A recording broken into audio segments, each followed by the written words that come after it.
ಹರೇ ಕೃಷ್ಣ ಕೃಷ್ಣ ಕೃಷ್ಣ ಹರೇ ಹರೇ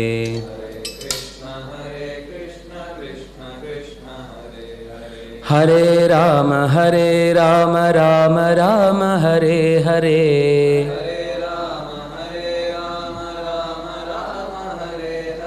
ಹರೇ ಕೃಷ್ಣ ಕೃಷ್ಣ ಕೃಷ್ಣ ಹರೇ ಹರೇ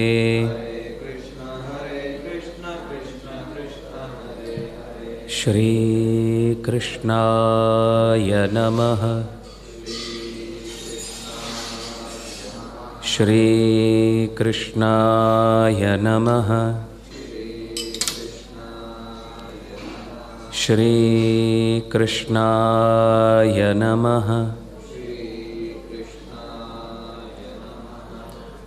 ಜನ್ಮಾದ್ಯಸ್ಯ ಯತೋನ್ಮಯಾದಿತರತಶ್ಚಾರ್ಥೇಷ್ವಭಿಜ್ಞಸ್ವರಾಟ್ ತೇನೇ ಬ್ರಹ್ಮಹೃದಾಯ ಆದಿಕವಯೇ ಮುಹ್ಯಂತಿ M ಸೂರಯಃ ತೇಜೋ ವಾರಿಮೃದಾಂ ಯಥಾ ವಿನಿಮಯೋ ಯತ್ರ ತ್ರಿಸರ್ಗೋ ಮೃಷಾ ಧಾಮ್ನಾ ಸ್ವೇನ ಸದಾ ನಿರಸ್ತಕುಹಕಂ ಸತ್ಯಂ ಪರಂ ಧೀಮಹಿ. ಸ್ವಸ್ತ್ಯಸ್ತು ಸತಾಂ. ಹರಿ ಓಂ.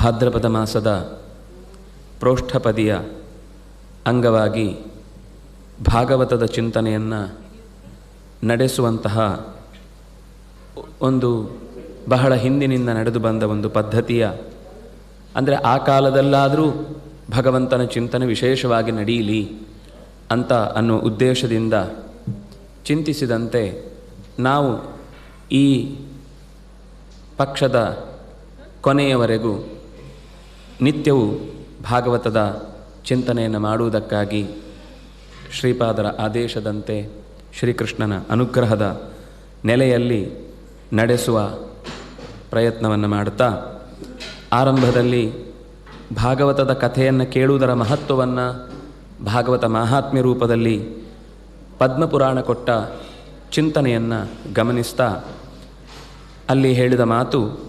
ಸಚ್ಚಿದಾನಂದರೂಪಾಯ ವಿಶ್ವೋತ್ಪತ್ತ್ಯಾದಿಹೇತವೇ ತಾಪತ್ರಯ ವಿನಾಶಾಯ ಶ್ರೀಕೃಷ್ಣಾಯ ವಯಂ ನುಮಃ.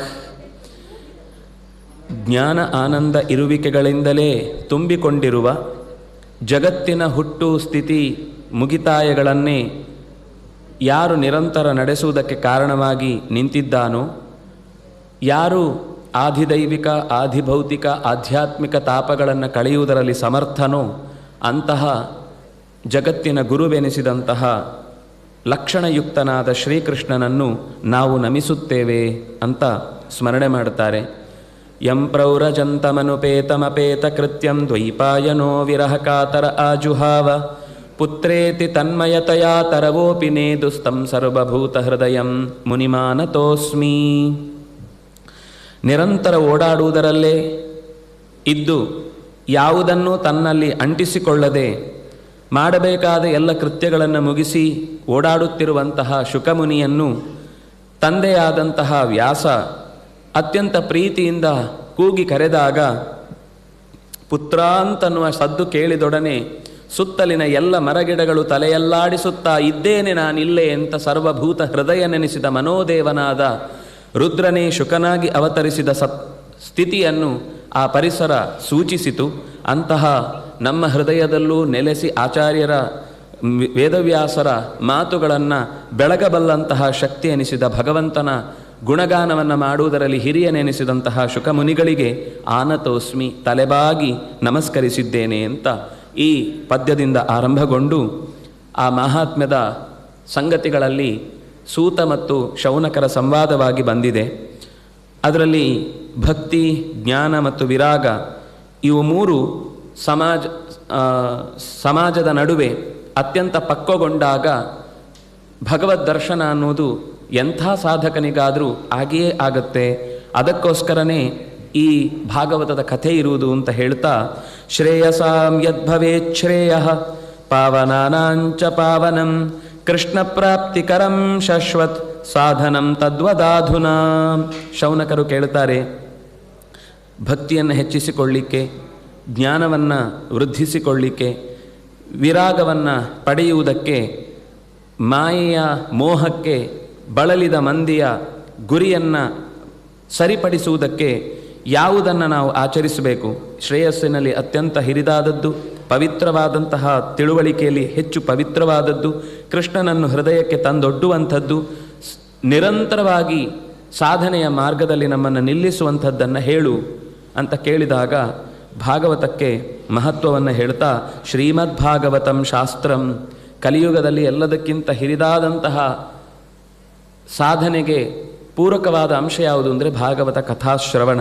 ಕಲವು ಕಿರೇಣ ಭಾಷಿತಂ, ಶುಕ ಮುಟ್ಟಿದ ಗಿಣಿ ಕುಕ್ಕಿದ ಹಣ್ಣು ಅನ್ನುವುದು ಹೇಗೆ ರುಚಿಯೋ ಹಾಗೆ ಈ ಶುಕಾಚಾರ್ಯರೆಂಬ ಗಿಣಿ ವೇದ ಕಲ್ಪತರುವಿನ ಉದುರಿಸಿದ ಹಣ್ಣನ್ನು ನಾವು ತಿನ್ನುವುದಾದರೆ ರಸಮಯ. ಪಿಬತ ಭಾಗವತಂ ರಸಂ ಆಲಯಂ ಮುಹುರಹೋ ರಸಿಕಾಹ ಭುವಿ ಭಾವುಕಾಹ ಅಂತ ಭಾಗವತ ಮಾತನ್ನು ಹೇಳುವಾಗ ಗೊರಟೆ ಇಲ್ಲದ, ಸಿಪ್ಪೆ ಇಲ್ಲದ, ತೊಟ್ಟು ಕಾಣದ, ಜಮರಿ ಇಲ್ಲದ ಬರಿಯ ರಸಾಸ್ವಾದವೇ ಗಂಟಲು ತುಂಬಿ ಹೊಟ್ಟೆ ತುಂಬ ಸಂತೋಷ ಕೊಡುವಂತಹ ರಸ ಅದು ಭಾಗವತ ರಸ. ಅದನ್ನು ಯಾರು ಕಾಲದ ಸರ್ಪದ ಅಡಿಯ ನೆರಳಿನಲ್ಲಿ ಧೈರ್ಯವಾಗಿ ಉಸಿರಾಡ್ತಾ ಇದ್ದೇನೆ ಅಂತ ಗೊತ್ತಿಲ್ಲದೆ ಒದ್ದಾಡಿ ಕಷ್ಟಪಡುವವನಿಗೂ ಕೂಡ ಅಂಥ ಕಷ್ಟದಿಂದ ದೂರಗೊಳಿಸಿ ಆತನನ್ನು ಮುಕ್ತನನ್ನಾಗಿಸುವಂಥದ್ದು ಭಾಗವತದ ಗುಣ. ಅದಕ್ಕೊಂದು ಮಹತ್ವವನ್ನು ಹೇಳ್ತಾರೆ, ಜನ್ಮಾಂತರೇ ಭವೇತ್ ಪುಣ್ಯಂ ತದಾ ಭಾಗವತಂ ಲಭೇತ್ ಅಂತ. ಪೂರ್ವಜನ್ಮದಲ್ಲಿ ಸುಕೃತವನ್ನು ಮಾಡಿದರೆ ಮಾತ್ರ ಭಾಗವತದ ಕಥಾಶ್ರವಣದ ಅವಕಾಶ ನಮಗೆ ಸಿಗುವಂಥದ್ದು. ಅಂತಹ ಶುಕರನ್ನು ಸ್ಮರಿಸಿ ಎಲ್ಲ ಕಾರ್ಯಗಳಲ್ಲಿ ಕುಶಲರಾಗಿ ಹಿಂದೆ ಸುರರು ಕೂಡ ಶುಕಾಚಾರ್ಯರಿಂದಲೇ ಆ ಚಿಂತನೆಯನ್ನು ಪಡೆದದ್ದು. ಅಂತಹ ಕಥಾಸುಧೆಯ ಬಗ್ಗೆ ಹೇಳ್ತೇನೆ ಅಂತ ಒಂದು ಪೂರ್ವದ ಇತಿಹಾಸವನ್ನು ಹೇಳ್ತಾರೆ. ಶುಕಾಚಾರ್ಯರು ಕಥೆ ಹೇಳಿ ಕೂತಿದ್ದಾರೆ.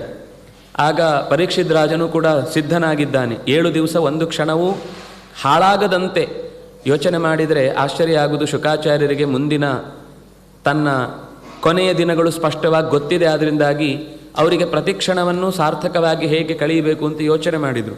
ನಮಗೆ 7 ದಿನಗಳಿದೆಯೋ 7 ನಿಮಿಷ ಇದೆಯೋ ಗೊತ್ತಿಲ್ಲ. ಆದರೂ ಕೂಡ ನಾವು ಧೈರ್ಯವಾಗಿ 1000 ವರ್ಷ ಬದುಕೋರ ಹಾಗೆ ಪ್ರತಿ ಕ್ಷಣದಲ್ಲೂ ನಮ್ಮ ಮುಂದಿನ ದೀರ್ಘಾಲೋಚನೆಗಳಲ್ಲಿ ದೂರಾಲೋಚನೆಗಳಲ್ಲಿ ತೊಡಗಿರ್ತೇವೆ. ಅಲ್ಲಿ ಏನಾಯಿತು ಅಂದರೆ ಆ ದೇವತೆಗಳೆಲ್ಲ ಬಂದು ಶುಕಾಚಾರ್ಯರ ಎದುರುಗಡೆ ಕುಳಿತಂತಹ ಪರೀಕ್ಷಿತನನ್ನು ಕೇಳಿದರು, ನೀನು ಈ ಕಥೆಯನ್ನು ಶುಕಾಚಾರ್ಯರನ್ನು ಕೇಳುವುದೇನಿದೆ ಅದನ್ನು ನಾವು ಕಥಾಸುಧೆಯನ್ನು ನಾವು ತಗೊಂಡು ಹೋಗ್ತೇವೆ, ಶುಕಾಚಾರ್ಯ ನಾವು ಕರ್ಕೊಂಡು ಹೋಗ್ತೇವೆ. ನಮಗೆ ದೇವಲೋಕದಲ್ಲಿ ಈ ಕಥೆಯನ್ನು ಕೇಳಬೇಕು ಅಂತ ಬಹಳ ಜನರಿಗೆ ಆಸೆ ಇದೆ. ಅದರ ಬದಲಾಗಿ ನಿನಗೆ ಈ ಸಾಯಬೇಕು ಅಂತ ತಾನೇ ನಿನ್ನ ಸಮಸ್ಯೆ ಇರುವುದು. ಸಾಯುವುದಕ್ಕೋಸ್ಕರ ಶಾಪಗ್ರಸ್ತನಾಗಿ ಕೂತಿರುವುದಲ್ವ, ಅದರ ಪರಿಣಾಮದಿಂದಾಗಿ ಈ ಕಥೆ ಕೇಳುವುದಲ್ಲ. ನೀನು ಸಾಯುವುದಿಲ್ಲ, ನಿನಗೆ ಅಮೃತ ಕೊಡ್ತೇವೆ, ನಿನಗೆ ಅದರಿಂದಾಗಿ ಬದುಕು ಕಳೆದು ಹೋಗುತ್ತೆ ಅನ್ನುವ ಭಯವೇ ಇಲ್ಲ ಅಂದಾಗ ಅವನು ಅದನ್ನು ಸ್ವಲ್ಪವೂ ಒಪ್ಪಿಕೊಳ್ಳಿಲ್ಲ. ಕ್ವಸುಧ ಕ್ವಕಥಾಲೋಕೆ ಕ್ವಕಾಚಃ ಕ್ವ ಮಣಿರ್ಮಹನ್ ಬ್ರಹ್ಮರಾತೋ ವಿಚಾರ್ಯೇಯಂ ತದಾ ದೇವಾನ್ ಜಹಾಸಹ. ಅಲ್ಲ, ನೀವೇನು ಹೇಳ್ತಾ ಇದ್ರಿ? ಕಥಾಸುಧಾ ಎಲ್ಲಿ, ನೀವು ಕೊಡುವ ರಸಸುಧಾ ಎಲ್ಲಿ? ಇದೆರಡಕ್ಕೆ ತುಲನೆಯೇ ಸಾಧ್ಯ ಇಲ್ಲ. ಇದು ನೀವು ಎಷ್ಟು ಕೊಟ್ಟರೂ ಕೂಡ ಮತ್ತೆ ಒಂದು ದಿವಸದ ಒದ್ದಾಟ ಇದ್ದೇ ಇದೆ ಈ ಸಂಸಾರದ ಚಕ್ರದಲ್ಲಿ ಸಿಲುಕಿ ಬೀಳಲಿಕ್ಕೆ. ಆದರೆ ಈ ರಸ ಅನ್ನೋದು ಭಗವಂತನಲ್ಲಿ ಪ್ರೀತಿ ಹುಟ್ಟಿಸುವಂಥದ್ದು. ಇದಕ್ಕೊಂದು ಪರ್ಯಾಯವಾದಂಥ ಸೊತ್ತೇ ಜಗತ್ತಿನಲ್ಲಿಲ್ಲ. ಅದರಿಂದಾಗಿ ನಾನಿದನ್ನು ಏನು ಕಾರಣಕ್ಕೂ ನಿಮ್ಮ ಜೊತೆಗೆ ನೀವು ಬೇಕಾದರೆ ಕೂತ್ಕೊಂಡು ಕೇಳಿ, ಆದರೆ ಇಲ್ಲಿಂದ ಶುಕಾಚಾರ್ಯನ ಕರ್ಕೊಂಡು ಹೋಗಿ ನಾವು ದೇವಲೋಕದಲ್ಲಿ ಕೇಳ್ತೇವೆ ಅಂತನ್ನುವ ಮಾತನ್ನು ಮಾತ್ರ ಖಂಡಿತ ಒಪ್ಕೊಳ್ಳಿಕ್ಕೆ ಸಾಧ್ಯ ಇಲ್ಲ ಅಂತ ಹೀಗೆ ನದದೌಸ ಕಥಾಮೃತಂ, ದೇವತೆಗಳಿಗೆ ಆ ಅಮೃತದ ಕಥೆಯ ಅಮೃತವನ್ನು ಕೊಡಲಿಲ್ಲ. ಹಾಗಾಗಿ ಅಂಥ ಭಾಗವತೀ ವಾರ್ತಾ, ಇದು ಭಾಗವತದ ಮಹತ್ವ, ಭಾಗವತಕ್ಕಿರುವಂತಹ ಗೌರವ. ಹೀಗೆ ಕಲಿಯಲ್ಲಿ ಭಾಗವತದ ಕಥೆ ಕೇಳುವುದು ಅತ್ಯಂತ ಉತ್ತಮವಾದ ಸಂಗತಿ ಅಂತ ಶೌನಕರಿಗೆ ಸೂತರು ಹೇಳ್ತಾ ಇರುವಾಗ ಒಂದು ಕಥೆಯನ್ನು ಹೇಳ್ತಾರೆ. ಲೋಕದಲ್ಲಿ ಓಡಾಡ್ತಾ ಸಂತೋಷದಿಂದ ನಾಮವನ್ನು ಹೇಳ್ತಾ ಇದ್ದ ನಾರದರು ಒಂದು ಕಡೆಯಲ್ಲಿ ಬದರಿಯ ಕಡೆಗೆ ಬಂದಾಗ ಕೂತಾಗ ಸನಕ ಸನಂದನ ಸನತ್ಕುಮಾರ ಸನತ್ ಸುಜಾತರು ಅಲ್ಲಿಗೆ ಬಂದವರು ಯಾವತ್ತೂ ನಗೆಯಿಂದಲೇ ಎಲ್ಲರನ್ನೂ ಸ್ವಾಗತಿಸಿ ನಾರಾಯಣ ಅಂತ ಗುಣಗಾನ ಮಾಡುತ್ತಿರುವಂತಹ ನಿಮ್ಮ ಮುಖದ ಕಳೆ ಏಕೆ ಬತ್ತಿದೆ, ಯಾಕೆ ನಿಮ್ಮಲ್ಲಿ ಬೇಸರ ಕಾಣ್ತಾ ಇದೆ ಅಂತ, ನಿಮ್ಮಲ್ಲಿ ಈ ರೀತಿ ಯಾವತ್ತೂ ಕೂಡ ಮನಸ್ಸು ಇಷ್ಟು ಹಿಂಗಿದ್ದನ್ನು ನಾವು ನೋಡಲಿಲ್ಲ ಅಂತ ಕೇಳಿದಾಗ ನಾರದರು ಅದಕ್ಕೆ ಸಂಬಂಧಪಟ್ಟ ಕಥೆಯನ್ನು ಹೇಳ್ತಾರೆ. ಭೂಮಿಯ ಕಡೆಗೆ ಹೋಗಿದ್ದೆ, ಪುಷ್ಕರ, ಪ್ರಯಾಗ, ಕಾಶಿ, ಗೋದಾವರಿ, ಹರಿಕ್ಷೇತ್ರ, ಕುರುಕ್ಷೇತ್ರ, ಶ್ರೀರಂಗ, ಕುಮಾರ ಸೇತು, ಕುಮಾರ ಪರ್ವತ, ಹೀಗೆ ಎಲ್ಲ ಕಡೆಗೂ ನಾನು ಓಡಾಡಿದ್ದೇನೆ. ಎಲ್ಲ ಕಡೆಯಲ್ಲೂ ನಾನು ಓಡಾಡಿದ್ದಾಗ ಜನರ ಮುಖದಲ್ಲಿ ಸಂತೋಷ, ನೆಮ್ಮದಿ ಕಾಣಿಸ್ತಾ ಇಲ್ಲ. ಶರ್ಮ ಮನಸ್ಸಂತೋಷಕಾರಕಂ ನಾಪಶ್ಯಂ ಕುತ್ರಚಿತ್.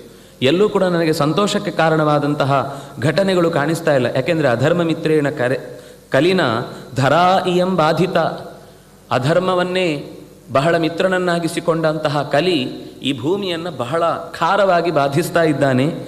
ಅದರಿಂದಾಗಿ ಸತ್ಯ ಇಲ್ಲ, ತಪಸ್ಸಿಲ್ಲ, ಶೌಚ ದೂರ ಹೋಗಿದೆ, ದಯೆ ಕಾಣುವುದಿಲ್ಲ, ದಾನ ಅಂತ ಗೊತ್ತೇ ಇಲ್ಲ. ಉದರಂಭರಿಗಳಾಗಿ ಜೀವಗಳು ಕೆಟ್ಟ ಮಾತುಗಳನ್ನೇ ಆಡ್ತಾ ಬದುಕನ್ನು ಹಾಳು ಮಾಡ್ತಾ ಇದ್ದಾರೆ. ಅದನ್ನು ಕೇಳಿ ದಡ್ಡರಾಗುವ ಕೆಲವು ಮಂದಮತಿಗಳು ತಮ್ಮ ಸಂಸ್ಕೃತಿಯ ಬಗ್ಗೆ ಗೊತ್ತಿಲ್ಲದೆ ಅದನ್ನೇ ಬೇಸರ ಪಟ್ಟುಕೊಂಡು ಯಾರೋ ಉದುರಿ ಬಿದ್ದವರು ಅಂತ ಮೇಲಿನಿಂದ ಹೇಳಿದ ಸಂಗತಿಯೇ ಸತ್ಯ ಅಂತ ಭಾವಿಸಿ ತಮ್ಮ ಸಂಸ್ಕೃತಿಯನ್ನು, ತಮ್ಮ ಸಮಾಜದ ದುರ್ಬಲತೆಗೆ ತಾವೇ ಕಾರಣರಾಗಿ ಒದ್ದಾಡ್ತಾ ಇದ್ದಾರೆ. ಮಂದ ಭಾಗ್ಯಾ ಉಪದ್ರುತಾ. ಭಾಗ್ಯವೂ ಮಂದ, ಉಪದ್ರವಕ್ಕೆ ಒಳಗಾಗಿದ್ದಾರೆ. ಹೀಗೆ ಆಳುವವರು, ಆಳಿಸಿಕೊಳ್ಳುವವರು ಅಂತನ್ನುವ ಈ ವ್ಯತ್ಯಾಸದ ನಡುವೆ ಸತ್ಯ ಅನ್ನೋದು ಸತ್ತು ಹೋಗಿದೆ. ಪಾಖಂಡ ಸಂಗತಿಗಳನ್ನೇ ಸತ್ಯ ಅಂತ ಅದನ್ನೇ ಪ್ರಚಾರ ಮಾಡುವ, ಎಲ್ಲರ ಬುದ್ಧಿಯನ್ನು ತಮ್ಮ ವಶದಲ್ಲಿಟ್ಟುಕೊಂಡು ತಾವು ಹೇಳಿದ್ದೇ ಸತ್ಯ ಅಂತ ಭಾವಿಸುವ ಜನಗಳ ದಬ್ಬಾಳಿಕೆ ಈ ಜಗತ್ತಿನ ಎಲ್ಲೆಡೆ ತುಂಬಿಕೊಂಡಿದೆ. ಯಾರು ನಿಜವಾಗಿ ಆಳ್ವಿಕೆ ನಡೆಸಬೇಕು, ಅವರ ಕೈಯಲ್ಲಿ ಆಳ್ವಿಕೆಯ ಶಕ್ತಿ ಇಲ್ಲ, ಇನ್ನಾರು ಆಳ್ತಾ ಇದ್ದಾರೆ. ಇನ್ನು ಮನೆಯಲ್ಲಿ ಹಿರಿಯರು ನಿಜವಾಗಿ ಬುದ್ಧಿ ಹೇಳಬೇಕಾದವರು ಬುದ್ಧಿ ಕೇಳುವ ಸ್ಥಿತಿಗೆ ಬಂದು ನಿಂತಿದ್ದಾರೆ. ಚಿಕ್ಕವರೇ ಅಲ್ಲಸಲ್ಲದ ಸಂಗತಿಗಳಿಂದ ದೊಡ್ಡವರನ್ನು ತಮ್ಮ ವಶದಲ್ಲಿ ಇಟ್ಟುಕೊಳ್ಳುವ ಪ್ರಯತ್ನವನ್ನು ಮಾಡ್ತಾ ಇದ್ದಾರೆ. ಮನಸ್ಸನ್ನು ಮಾರಿಕೊಂಡಿದ್ದಾರೆ, ಮೈಯನ್ನು ಮಾರಿಕೊಂಡಿದ್ದಾರೆ. ತಮ್ಮ ಸಂಸ್ಕೃತಿಯ ಕಣ್ಣೆನಿಸಿದಂಥ ಹೆಣ್ಣು ಮಕ್ಕಳನ್ನು ಕೂಡ ದುರ್ಬಳಕೆ ಮಾಡಿಕೊಳ್ತಾ ಇದ್ದಾರೆ. ಇಂತಹ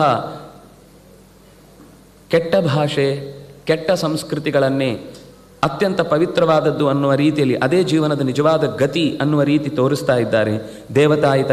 ಆಯತನಗಳೆಲ್ಲ, ದೇವಾಲಯಗಳೆಲ್ಲ ತಮ್ಮ ನಿಜವಾದ ಶಕ್ತಿಯನ್ನು ಕಳ್ಕೊಳ್ತಾ ಇದೆ. ಹೀಗೆಲ್ಲ ನಾನು ನೋಡ್ತಾ ಅಟ್ಟಶೂಲ, ಜನಪದ, ಶಿವಶೂಲ, ದ್ವಿಜಾತಯ, ಕಾಮಿನ್ಯ, ಕೇಶಶೂಲಿನ್ಯ ಸಂಭವಂತಿ ಕಲಾವಿಹ. ಮೈ ಮಾರಿಕೊಳ್ಳುವಂಥವರು, ವೇದ ಮಾರುವಂಥವರು, ಹಾಗೆಯೇ ಜ್ಞಾನವನ್ನು ಯಾವುದೋ ಕಾರಣಕ್ಕೆ ದೂರ ಇಡುವಂಥವರು, ಅಡಿಗೆಯನ್ನು ದುರ್ಬಳಕೆ ಮಾಡಿಕೊಳ್ಳುವಂಥವರು ತುಂಬಿಕೊಂಡ ಈ ಕಲಿಯುಗದ ದುಸ್ಥಿತಿಯನ್ನು ನೋಡಲಾರದೆ ಒದ್ದಾಡ್ತಾ ಇದ್ದೇನೆ. ನಾನು ಹೀಗೆ ಯಮುನೆಯ ತಟಕ್ಕೆ ಹೋಗಿ ಕೂತಿದ್ದೆ. ಅಷ್ಟರಲ್ಲಿ ನನಗೊಂದು ಆಶ್ಚರ್ಯಕರವಾದ ಸಂಗತಿ ಕಂಡಿತು. ತರುಣಿಯೋರ್ವಳು ತನ್ನ ಸುತ್ತ ಎರಡು ಕಡೆ ಕೂತಿದ್ದ ವೃದ್ಧ ಮಕ್ಕಳನ್ನು ತಲೆನೇವರಿಸ್ತಾ ಗೋಗರಿತಾ ಅಳ್ತಾ ಇದ್ಲು. ಅವಳು ತಾಯಿ ಮಕ್ಕಳು ಅಂತ ಅವಳ ಹತ್ರ ಮಾತಾಡಿಸಿದ ಮೇಲೆ ಗೊತ್ತಾಯಿತು. ಅವಳನ್ನು ಕೇಳದೆ, ನೀನು ಯಾರು? ನೀನು ಕಾಸಿತ್ವಂ ಕಾವಿಮೌ, ಇವ್ರು ಯಾರು, ನೀನು ಯಾರು ಅಂತ ಕೇಳಿದಾಗ ಅವಳು ಹೇಳಿದ್ಲು, ನಾನು ಭಕ್ತಿ ಅಂತ.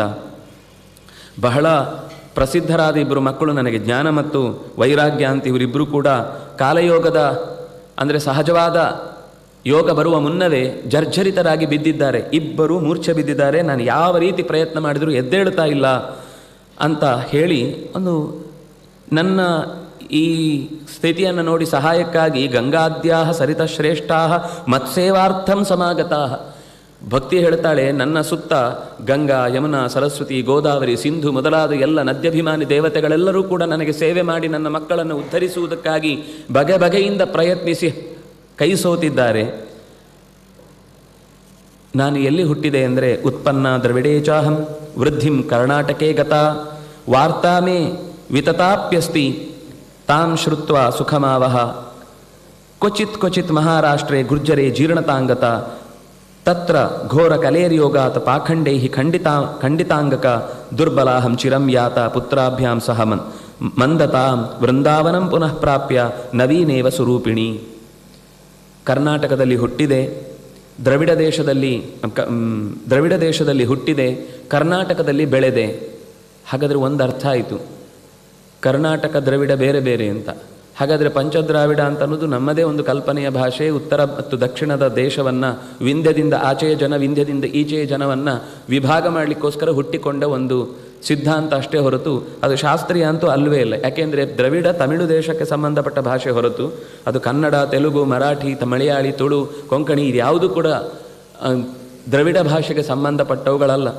ದ್ರವಿಡ ದೇಶ, ದ್ರವಿಡ ಭಾಷೆ ಅದು ಒಂದು ಪ್ರತ್ಯೇಕವಾದ ಭಾಷೆ ಮತ್ತು ಪ್ರದೇಶ ಅನ್ನೋದು ನಮಗೆ ಅರ್ಥ ಆಗಬೇಕಾದ ಸಂಗತಿ. ಅವಳು ಹೇಳ್ತಾಳೆ, ನಾನು ಆಮೇಲೆ ಮಹಾರಾಷ್ಟ್ರಕ್ಕೆ ಹೋಗಿ ಅಲ್ಲೂ ಸ್ವಲ್ಪ ನನಗೆ ಚಟುವಟಿಕೆ ಸಿಕ್ಕಿತು. ಆದರೆ ಗುರ್ಜರ ದೇಶಕ್ಕೆ ಹೋದ್ಮೇಲೆ ಪೂರ್ತಿ ನಾನು ಜೀರ್ಣತಾಂಗತ, ಈ ಕಲಿಯುಗದ ಪಾಖಂಡಿಗಳ ಬೇರೆ ಬೇರೆ ರೀತಿಯಾದಂತಹ ಉಪದ್ರವಗಳಿಂದ ದುರ್ಬಲರಾಗಿ ಈ ಮಕ್ಕಳ ದುಸ್ಥಿತಿಯನ್ನು ನೋಡಲಾರದೆ ಹಾಗೆ ಕರ್ಕೊಂಡು ನಾನು ಯಮುನೆಗೆ ಬಂದ.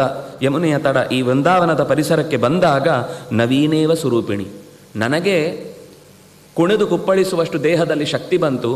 ಆದರೆ ಇವರಿಬ್ಬರಲ್ಲಿ ಮಾತ್ರ ಇನ್ನೂ ಯಾವುದೇ ರೀತಿಯಾದ ಚಲನವಲನ ಹುಟ್ಟುತ್ತಾ ಇಲ್ಲ. ಇದು ನನಗೆ ತುಂಬ ವ್ಯಥೆಗೆ ಕಾರಣ ಆಗಿದೆ.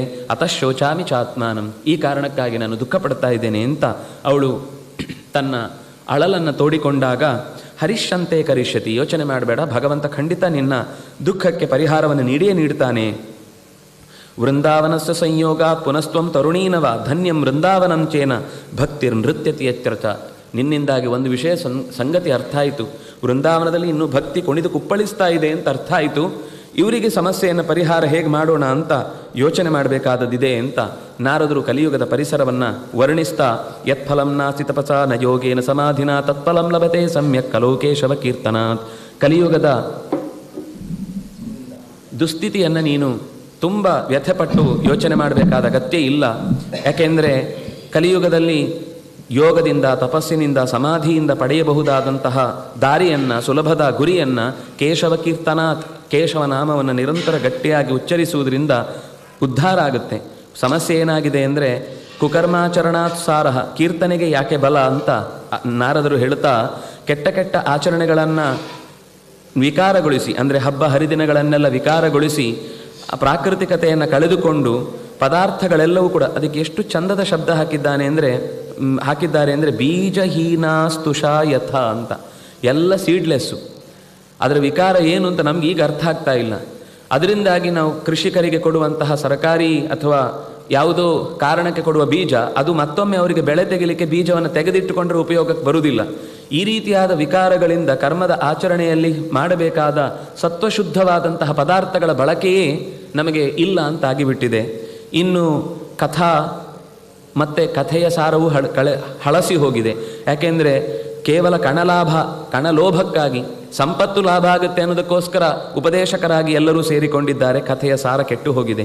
ತೀರ್ಥಸಾರ ಸ್ತತೋಗತಃ, ವಿಹಾರಕ್ಕಾಗಿ ಓಡಾಡ್ತಾರೆ ಹೊರತು ಅಲ್ಲಿ ಹೋಗಿ ಕೆಟ್ಟ ಕೆಲಸಗಳನ್ನು ಮಾಡ್ತಾರೆ ಹೊರತು ಅಲ್ಲಿಯ ಆಸ್ತಿಕ ಭಾವವನ್ನು ಕಳಚಿ ನಾಸ್ತಿಕತೆಯನ್ನು ಬಿತ್ತುವಂತಹ ರೌರವ ಜನಾಃ ತೇಪಿ ತತ್ರ ತಿಷ್ಠಂತಿ. ಆದ್ದರಿಂದಾಗಿ ತೀರ್ಥಸಾರ ಸ್ತತೋಗತಃ. ತಪಸ್ಸಂತೂ ಕಾಮ ಕ್ರೋಧ ಲೋಭ ಮೋಹ ಮದ ಮತ್ಸರಗಳಿಗೆ ಬಳಿಯಾದಂತಹ ಮನಸ್ಸಿನಿಂದ ತಪಸ್ಸನ್ನು ಎಷ್ಟು ಆಚರಿಸಿದರೂ ಅದು ಕೇವಲ ತಾಪವಾದೀತು ಹೊರತು ಆಗದು. ಅಂತೆಯೇ ಮನಸ್ಸಿನ ಜಯವನ್ನು ಕಳ್ಕೊಂಡದ್ರಿಂದಾಗಿ ಪಾಖಂಡಿಗಳ ಜೊತೆಗೆ ಓಡಾಡ್ತಾ ನಮ್ಮ ಮೇಲಿನ ಅವರ ಪ್ರಭಾವದಿಂದಾಗಿ ನಾವು ಮನಸ್ಸನ್ನು ಏಕಾಗ್ರಗೊಳಿಸಲಿಕ್ಕೆ ಸಾಧ್ಯವಾಗ್ತಾ ಇಲ್ಲ. ಎಲ್ಲದಕ್ಕಿಂತ ದೊಡ್ಡ ಹಿನ್ನಡೆ ಯಾವುದು ಅಂದರೆ ಶಾಸ್ತ್ರ ಅನಭ್ಯಸನಾಚ್ಚೈವ ಧ್ಯಾನಯೋಗ ಫಲಂ ಗತಂ. ಶಾಸ್ತ್ರದ ಅನಭ್ಯಾಸದಿಂದಾಗಿ, ಶಾಸ್ತ್ರದ ತಿಳುವಳಿಕೆ ಇಲ್ಲದೆ ಕಣ್ಣು ಮುಚ್ಚಿ ಉಸಿರಾಡಿ ಕತ್ತಲೆಯನ್ನೇ ಚಿಂತಿಸಿ ಇಂತನ ಉಪದೇಶದ ಮಾತುಗಳನ್ನು ಕೇಳಿ ಹಾಗೇ ನಡೆಸಲಿಕ್ಕೆ ಹೋಗಿ ನಿಜವಾದ ಭಗವಂತನ ಅರಿವು ಇಲ್ಲದೆ ಮನಸ್ಸು ಬದುಕು ಹಾಳಾಗಿದೆ. ಹೀಗೆ ಹೇಳಿ ಕೊನೆಗೆ, ಹಾಗಾದರೆ ಸುರರ್ಷೆ, ನಿಮ್ಮನ್ನು ನೋಡಿ ಸಮಾಧಾನ ಆಯಿತು. ದೊಡ್ಡವರ ದರ್ಶನ ಆಗುವುದು ಕೂಡ ಸರ್ವಸಿದ್ಧಿಕರಂ ಪರಂ. ಬಹಳ ಕಾಲದ ಪುಣ್ಯದ ಬಲದಿಂದಾಗಿ ಇಂತಹ ದೊಡ್ಡವರ ದರ್ಶನ ಆಗುತ್ತೆ ಅಂತ ಹೇಳಿದಾಗ, ನಾಮ ಸಂಕೀರ್ತನೆ ಬಗ್ಗೆ ನೀನು ಹಗುರವಾಗಿ ಯೋಚನೆ ಮಾಡಬೇಡ. ದ್ರೌಪದಿ ಚ ಪರಿತ್ರಾತ ಏನ ಕೌರವ ಕಲ್ಮಷಾತ್. ದ್ರೌಪದಿಯು ಕೂಡ, ಹಾ ಕೃಷ್ಣ ದ್ವಾರಕಾವಾಸಿನ್, ನನ್ನನ್ನು ದ್ವಾರಕೆಯಲ್ಲಿರುವ ಓ ಕೃಷ್ಣನೇ ನೀನು ಕೂಡಲೇ ರಕ್ಷಣೆ ಮಾಡು ಅಂತ ಕೇಳಿಕೊಂಡ ತಕ್ಷಣ ಭಗವಂತ ಓಡಿ ಬಂದ. ಹಾಗೆ ಗೋಪಸುಂದರಿಯರೆಲ್ಲರೂ ಕೂಡ ಮರೆಯಾದ ಕೃಷ್ಣನನ್ನು ಎಲ್ಲಿದ್ದಿ ನೀನು ಅಂತ ಕೂಗಿಕೊಂಡಾಗ ಮತ್ತೆ ಸಾಕ್ಷಾನ್ ಮನ್ಮಥನಾಗಿ ಆವಿರಾಸೀತ್ ಎದುರುಗೊಂಡ ಅನ್ನೋದನ್ನು ನಾವು ಕೇಳುತ್ತೇವೆ. ಕೌನ್ ಕೆಹತಾ ಹೇ ಭಗವಾನ್ ಆತೆ ನಹಿ, ತುಮ್ ದ್ರೌಪದಿ ಕೆ ಜೈಸೆ ಬುಲಾತೆ ನಹಿ. ಕೌನ್ ಕೆಹತಾ ಹೇ ಭಗವಾನ್ ಸೋತೆ ನಹಿ, ತುಮ್ ಯಶೋದಾ ಮೈಯಾ ಕೆ ಜೈಸೆ ಸುಲಾತೆ ನಹಿ. ಹೀಗೆ ಒಂದು ಭಕ್ತಿಯ ಗಾನಕ್ಕೆ ಕಾರಣವಾದ ಸಾಲುಗಳೆಲ್ಲ ಇಲ್ಲಿ ಬಂದು ಹೋಗಿದೆ. ಭಗವಂತ ತಿನ್ನುವುದಿಲ್ಲ ಅಂತ ಯಾರು ಹೇಳಿದ್ದು? ಶಬರಿಯತನ ತಿನ್ನಿಸು. ಭಗವಂತ ಮಲಗುವುದಿಲ್ಲ ಅಂತ ಯಾರು ಹೇಳಿದ್ದು? ಯಶೋದೆ ಥರ ಮಲಗಿಸು. ಭಗವಂತ ಕೇಳುವುದಿಲ್ಲ ಅಂತ ಯಾರು ಹೇಳಿದ್ದು? ದ್ರೌಪದಿಯ ಥರ ಕರಿ. ಭಗವಂತ ರಕ್ಷಿಸುವುದಿಲ್ಲ ಅಂತ ಯಾರು ಹೇಳಿದ್ದು? ಪಾಂಡವರ ಥರ ನಂಬು. ಯಾವಾಗ ನಾವು ಆ ನಂಬಿಕೆಗಳಲ್ಲಿ, ಆ ಕರೆಯುವಿಕೆಯಲ್ಲಿ, ಆ ಒಂದು ಭಗವಂತನ ಆತ್ಮೀಯತೆಯಲ್ಲಿ ತೊಡಗ್ತೇವೋ ಖಂಡಿತ ಭಗವಂತ ನಾಮ ಸಂಕೀರ್ತನೆಗೆ ಕಲೌತು ಕೇವಲ ಭಕ್ತಿ ಬ್ರಹ್ಮ ಸಾಯುಜ್ಯಕಾರಿಣಿ. ಎಲ್ಲಿವರೆಗೆ ಅಂದರೆ ಭಗವಂತ ಮುಕ್ತಿಂ ದಾಸೀಂ ದದೌ ತುಭ್ಯಂ, ಮುಕ್ತಿಯನ್ನು ನಿನಗೆ ದಾಸಿಯನ್ನಾಗಿ ಕೊಟ್ಟು ಕಳುಹಿಸಿದ್ದಾನೆ. ಜ್ಞಾನ ವೈರಾಗ್ಯಗಳು ನಿನ್ನ ಮಕ್ಕಳಾಗಿ ಓಡಾಡ್ತಾ ಇದ್ದಾರೆ ಅಂತಂದರೆ ನಿನ್ನ ಮಹತ್ವ ಏನು ಅಂತ ಸಾಮಾನ್ಯರಿಗೆ ಪಕ್ಕ ಅರ್ಥ ಆಗದೇ ಇರೋ ಸಂಗತಿ. ಅದರಿಂದಾಗಿ ಎಂಥ ಪಾಪಿಯಾಗಿ ನಾನು ತಿದ್ದಿಕೊಳ್ಳಬೇಕು ಅಂತ ಭರವಸೆಯ ಬೆಳಕನ್ನು ಅರಸುವವನಿಗೆ ಖಂಡಿತ ನಿನ್ನ ಪ್ರವೇಶ ಆಯಿತು ಅಂತಂದರೆ ಅವನು ಭಗವಂತನ ದರ್ಶನವನ್ನು ಪಡೆದಿರ್ತಾನೆ. ಹರಿರ್ಹಿ ಸಾಧ್ಯತೆ ಭಕ್ತಿಯ ಪ್ರಮಾಣಂ ತತ್ರ ಗೋಪಿಕಾ. ಅವರಿಗೆ ಶಾಸ್ತ್ರಜ್ಞಾನ ಇರಲಿಲ್ಲ, ತಪಸ್ಸು ಇರಲಿಲ್ಲ, ವೇದಗಳು ಗೊತ್ತಿರಲಿಲ್ಲ, ಗುರುಕುಲ ಅಧ್ಯಯನ ಇರಲಿಲ್ಲ, ವಾಕ್ಯಾರ್ಥಗಳನ್ನು ಅವರು ಯಾವತ್ತೂ ಮಾಡಲಿಲ್ಲ. ಹಾಗಿದ್ರೂ ನಾರಾಯಣನ ಜೊತೆಗೆ ಅನನ್ಯವಾದ ಬಂಧವನ್ನು ಜೋಡಿಸಿಕೊಂಡು ಬದುಕನ್ನು ಉತ್ತಮವಾಗಿ ಕಳೆದರು. ಇಂತಹ ಕಲೋ ಭಕ್ತಿ ಭಕ್ತ್ಯ ಕೃಷ್ಣ ಪುರಸ್ಥಿತ. ಕಲಿಯುಗದಲ್ಲಿ ಭಕ್ತಿಯೇ ಶ್ರೇಷ್ಠ. ಅವನನ್ನು ಪ್ರೀತಿಯಿಂದ ಕರೆದವರಿಗೆ ಬಾರದೇ ಇರುವಂತಹ ಧೈರ್ಯ ಕೃಷ್ಣನಿಗೂ ಇಲ್ಲ. ಖಂಡಿತ ಅವನು ನಮ್ಮ ಮುಂದೆ ಎದುರಾಗಿಯೇ ಆಗ್ತಾನೆ ಅಂತ ಹೀಗೆ ನಾರದರು ಹೇಳಿ ಅವರು ಭಕ್ತಿ ಹೇಳ್ತಾಳೆ, ಅದೆಲ್ಲ ಸರಿ, ನಿನ್ನ ಮಾತುಗಳಿಂದ ನನಗೆ ಸಂತೋಷ ಆಯಿತು. ಆದರೆ ಈ ಸ್ಥಿತಿಯಿಂದ ನಾನು ಮಕ್ಕಳನ್ನು ಹೊರಕ್ಕೆ ತರುವುದು ಹೇಗೆ ಅನ್ನೋದು ನನಗೆ ಯೋಚನೆ ಆಗಿದೆ ಅಂತ ಹೇಳಿದಾಗ, ಆಯಿತು ನಾನೇ ಪ್ರಯತ್ನ ಮಾಡ್ತೇನೆ ಅಂತ ಹೇಳಿ ಮುಖಂ ಸಂಯೋಜ್ಯ ಕರಣಾಂತೆ ಶಬ್ದಂ ಉಚ್ಚೈಹಿ ಸಮುಚ್ಚರನ್ ವೇದಾಂತ ಘೋಷೈಶ್ಚ ಗೀತಾಪಾಠೈರ್ ಮುಹುಹು ಬೋಧ್ಯಮಾನೋ ತದಾ ತೇನ ಕಥಂಚಿತ್ ಉತ್ಥಿತೋ ಬಲಾತ್. ವೇದಗಳನ್ನು ಹೇಳಿದರು, ವೇದಾಂತದ ಚಿಂತನೆ ನಡೆಸಿದರು, ಸೂತ್ರಗಳನ್ನು ಬೋಧಿಸಿದರು, ಗೀತಾಪಾಠವನ್ನು ಮಾಡಿದರು. ಇದೆಲ್ಲ ಮುಹುರ್ಮುಹು ಮತ್ತೆ ಬೋಧ್ಯಮಾನವು ಜ್ಞಾನ ವೈರಾಗ್ಯಗಳ ಕಿವಿಯಲ್ಲಿ ಇದೆಲ್ಲವನ್ನು ಗಟ್ಟಿಯಾಗಿ ಉಲಿದರೂ ಕೂಡ ಕಥಂಚಿತ್ ಉತ್ತಿತೋ ಬಲಾತ್, ಒತ್ತಾಯ ಮಾಡಿ ಅಲ್ಲಾಡಿಸಿ ಎಚ್ಚರಾಗಿ ಪಕ್ಕಕ್ಕೆ ತಿರುಗುವಂತಾಯಿತು ಹೊರತು ಅವರಲ್ಲಿ ಆ ಕ್ರಿಯಾಶೀಲತೆ ಬರಲಿಲ್ಲ, ಜಾಡ್ಯ ತೊಲಗಲಿಲ್ಲ. ಯೋಚನೆ ಬಂತು, ಹಸಿವು, ನೀರಡಿಕೆ ಇದೆಲ್ಲ ಇದ್ದರೂ ಮತ್ತೆ ಸ್ವಾಪಪರಾಯಣು, ಮತ್ತೆ ಕಣ್ಮುಚ್ಚುತ್ತಾನೇ ಇದೆ, ನಿದ್ದೆಗೆ ಜಾರುತ್ತಾ ಇದೆ, ಮನಸ್ಸು ಔದಾಸೀನ್ಯದ ಮುದ್ದೆಯಾಗಿದೆ. ಇದರಿಂದ ಕಿಂ ವಿಧೇಯಂ ಮಯೇತಿ ಚ, ಏನು ಮಾಡಲಿ ನಾನೀಗ ಅಂತ ನಾರದರೂ ಕೂಡ ಒಂದು ಕ್ಷಣ ಯೋಚನೆ ಮಾಡಿ ಎಲ್ಲ ಕ್ಷೇತ್ರಗಳಿಗೆ, ತೀರ್ಥಗಳಿಗೆ ಅವರನ್ನು ಕರೆದೊಯ್ದು ಋಷಿಗಳಿಂದ ಬೇರೆ ಬೇರೆ ಥರದ ಬೋಧೆಗಳನ್ನೆಲ್ಲ ಕೊಡಿಸಿದರು. ತತಶ್ಚಿಂತಾತುರಸ್ಸೋತ ಬದರೀ ವನಮಾಗತಃ. ಕೊನೆಗೆ ಬದರಿಯ ಪ್ರದೇಶಕ್ಕೆ ಬಂದರು. ತಪಃಚರಾಮಿ ಚಾತ್ರೇತಿ, ಇಲ್ಲಿ ನಾನು ಸ್ವಲ್ಪ ಹೊತ್ತು ತಪಸ್ಸು ಮಾಡ್ತೇನೆ ಅಂತ ಕೂತಾಗ ಈ ಕುಮಾರರು ಎದುರಾದರು. ಕೋಟಿ ಸೂರ್ಯ ಸಮಾಭಾಸಾಹ ಅಂತಹ ಅತ್ಯಂತ ಬೆಳಕಿನ ರೂಪವೆನಿಸಿದಂತಹ ಕುಮಾರರು ಅಲ್ಲಿ ಬಂದರು. ನಾರದರು ಹೇಳ್ತಾರೆ, ಇಷ್ಟು ನನ್ನ ದುಸ್ಥಿತಿಗೆ ಕಾರಣವಾದ ಸಂಗತಿ, ಏನು ಮಾಡಬೇಕು ಅಂತ ಹೇಳಿ. ಆಗ ನಾರದರವರನ್ನು ಸ್ತೋತ್ರ ಮಾಡ್ತಾರೆ. ನಿಮ್ಮನ್ನು ಯಾಕೆ ಕೇಳ್ತಾ ಇದ್ದೇನೆ ಅಂದರೆ, ನೀವು ವೈಕುಂಠಕ್ಕೆ ಆರಾಮವಾಗಿ ಪಾಸ್ ಇಟ್ಕೊಂಡು ಯಾವಾಗ ಬೇಕಾದರೂ ಓಡಾಡಿ ಬರುವವರು. ನಮಗೆ ಎಲ್ಲದನ್ನು ಮಧ್ಯದಲ್ಲಿ ಪ್ರಶ್ನೆ ಕೇಳಿ ತಡೆಯೋರಿದ್ದಾರೆ, ನಿಮಗೆ ಯಾರೂ ತಡೆಯೋರಿಲ್ಲ. ಸದಾ ವೈಕುಂಠ ನಿಲಯಾ ಹರಿಕೀರ್ತನ ತತ್ಪರಾ ಲೀಲಾಮೃತ ರಸೋನ್ಮತ್ತಾ ಕಥಾ ಮಾತ್ರೈಕ ಜೀವಿನಃ. ಭಗವಂತನ ಕಥೆಯನ್ನೇ ನಿರಂತರ ಉಚ್ಚರಿಸುತ್ತಾ ನಾಮಸ್ಮರಣೆಯ ರಸದಲ್ಲಿ ಮುಳುಗಿ ಎಲ್ಲರಲ್ಲೂ ಆ ಭಾವನೆಯನ್ನು ಬಿತ್ತುವಂತಹ ನಿಮ್ಮನ್ನೇ ಶರಣಾಗುವುದರಿಂದ ನನ್ನ ಸಮಸ್ಯೆಗೆ ಉತ್ತರ ಸಿಕ್ಕೀತು ಅಂತ ಯೋಚಿಸಿ ಈ ಜ್ಞಾನಭಕ್ತಿ ವಿರಾಗಗಳ ಜೊತೆಗೆ ನಡೆದಂತಹ ನನ್ನ ಘಟನೆಗೆ ಸರಿಯಾದ ಒಂದು ಉತ್ತರವನ್ನು ನೀವು ನೀಡಬೇಕು ಅಂತ ಕೇಳಿದಾಗ, ವೈಕುಂಠ ಸಾಧಕ ಪಂಥಾಹ, ವೈಕುಂಠದ ಕಡೆಗೆ ಸಾಧನೆಗೆ ಬೇಕಾದ ದಾರಿ ಖಂಡಿತ ಇದ್ದೇ ಇದೆ. ಭಗವಂತನ ಕಥೆಯನ್ನು ಚೆನ್ನಾಗಿ ಕೇಳುವುದರಿಂದ ಪುರುಷ ಪ್ರಾಯ ಭಾಗ್ಯೇನ ಲಭ್ಯತೆ. ಭಗವಂತನ ಕಥೆಯನ್ನು ಕೇಳಬೇಕು. ಯಾಕೆಂದರೆ ದ್ರವ್ಯಯಜ್ಞ, ತಪೋಯಜ್ಞ, ಯೋಗಯಜ್ಞ, ತಥಾಪರೇ ಸ್ವಾಧ್ಯಾಯ ಜ್ಞಾನಯಜ್ಞಾಶ್ಚ ತೇತು ಕರ್ಮ ವಿಸೂಚಕಾಹ. ಇವೆಲ್ಲವೂ ಕೂಡ ಕರ್ಮ ಹೇಗೆ ಮಾಡಬೇಕು ಅಂತ ಸೂಚಿಸುವಂಥವುಗಳು. ಅದರಲ್ಲಿ ಜ್ಞಾನಯಜ್ಞ ಸತ್ಕರ್ಮ ಸೂಚಕಾಹ. ಅದರಿಂದಾಗಿ ದೊಡ್ಡವರು ಹೇಳಿದಂತೆ ಅರಿವಿನ ದಾರಿಯಲ್ಲಿ ಮಕ್ಕಳನ್ನು ಮೂಡಿಸು.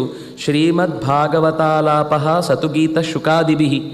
ಶುಕಾಚಾರ್ಯರು ಹೇಳಿದಂತಹ ಅಂತೆಯೇ ಮತ್ತೆ ಅದನ್ನು ಮುಂದಿನ ತನಕ ಪಸರಿಸಿದಂತಹ ಜ್ಞಾನಿಗಳ ಭಾಗವತದ ಆಲಾಪವನ್ನು ಅವರಿಗೆ ಮಾಡಿಸಿದರೆ ಉದ್ಧಾರ ಆಗ್ತಾರೆ ಅಂತ ಹೀಗೆ ಹೇಳಿದಾಗ, ದಯವಿಟ್ಟು ನನ್ನ ಈ ಸಂದೇಹವನ್ನು ಪರಿಹರಿಸಿದ್ದು ನೀವು ಸರಿಯಾಗಿ ಬಿಡಿಸಿ ಏನು ಮಾಡಬೇಕು ಅಂತ ಹೇಳಿ, ಎಲ್ಲಿ ಮಾಡಬೇಕು, ಹೇಗೆ ಮಾಡಬೇಕು, ಯಾವ ಕ್ರಮದಲ್ಲಿ ಮಾಡಬೇಕು, ಇದನ್ನು ನೀವು ಹೇಳಿ. ಯಾಕೆ ಅದರಿಂದನೇ ಹೇಳ್ತಾ ಇದ್ದೀರಿ? ಇನ್ನೂ ಬೇಕಾದಷ್ಟು ಈ ಹಿಂದಿನವರೆಲ್ಲ ತಪಸ್ಸು ಮಾಡಿ ಗೆದ್ದವರು ಇದ್ದಾರಲ್ಲ, ಈ ಕಥೆಯ ಮಹತ್ವ ಏನು ಅಂತ ಕೇಳಿದಾಗ, ಸರಿ ತುಪ್ಪ ತಿನ್ನಬೇಕು ಅಂತ ಹೇಳಿದವನಿಗೆ ನೀವು ಹಾಲು ಕೊಟ್ಟು ಈ ಹಾಲಿನ ಪ್ರತಿ ಕಣದಲ್ಲೂ ತುಪ್ಪ ಇದೆ ಅಂತ ಹೇಳಿದರೆ ಅವನಿಗೆ ಹಾಲಿನ ನಿಜವಾದ ರುಚಿಯೂ ಸಿಗೋದಿಲ್ಲ, ತುಪ್ಪದ ನಿಜವಾದ ಪರಿಣಾಮ ಉಂಟಾಗುವುದಿಲ್ಲ, ರುಚಿಯೂ ಗೊತ್ತಾಗುವುದಿಲ್ಲ. ಅದಕ್ಕೋಸ್ಕರ ಏನು ಮಾಡಬೇಕು? ಹಾಲನ್ನು ಕಾಯಿಸಿ ಅದನ್ನು ತಣ್ಣಗಾಗಿಸಿ ಅದನ್ನು ಇಂಥದ್ದೇ ನಕ್ಷತ್ರದಲ್ಲಿ ಹೀಗೆ ಕಾಯಿಸಿ ಹೀಗೆ ತರಬೇಕು ಅಂತ ಇಷ್ಟೆಲ್ಲ ವಿಧಾನ ಇದೆ. ಅಂತಹ ರೀತಿಯಲ್ಲಿ ಅದನ್ನು ಕಾಯಿಸಿದ ಬಳಿಕ ಹೆಪ್ಪು ಹಾಕಿ ಕಡೆದು ಮಥಿಸಿದ ಹೊತ್ತಿನಲ್ಲಿ ಹುಟ್ಟಿದ ಬೆಣ್ಣೆಯನ್ನು ಕಾಸಿದಾಗ ಬರುವ ತುಪ್ಪವನ್ನು ಕೊಟ್ಟರೆ ಪೃಥಗ್ಭೂತ ಚ ಸಾ ಮಿಷ್ಟ.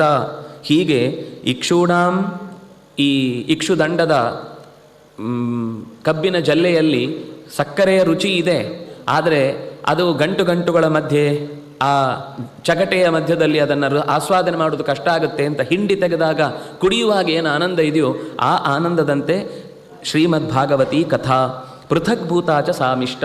ಅದು ಅತ್ಯಂತ ಮಿಷ್ಟ ಅಂತಂದರೆ ಅತ್ಯಂತ ರುಚಿಯಾದದ್ದು, ಆರೋಗ್ಯಕ್ಕೂ ಹಿತ, ದೇಹಕ್ಕೂ ಹಿತ, ಮನಸ್ಸಿಗೂ ಹಿತ. ಅಂತಹ ರುಚಿಯಾದ ಪದಾರ್ಥ ಎನ್ನುವಂತೆ ಭಾಗವತ ಅನ್ನೋದು ಸಮಸ್ತ ಶಾಸ್ತ್ರ ಪುರಾಣಗಳ ಅನೇಕ ಚಿಂತನೆಗಳ ರಸವತ್ತಾದ ಸಾರ ಇದು.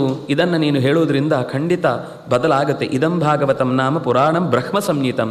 ಇದು ಚತುರ್ಮುಖನಿಂದಲೂ ಕೂಡ ಉಪದಿಷ್ಟವಾದದ್ದು.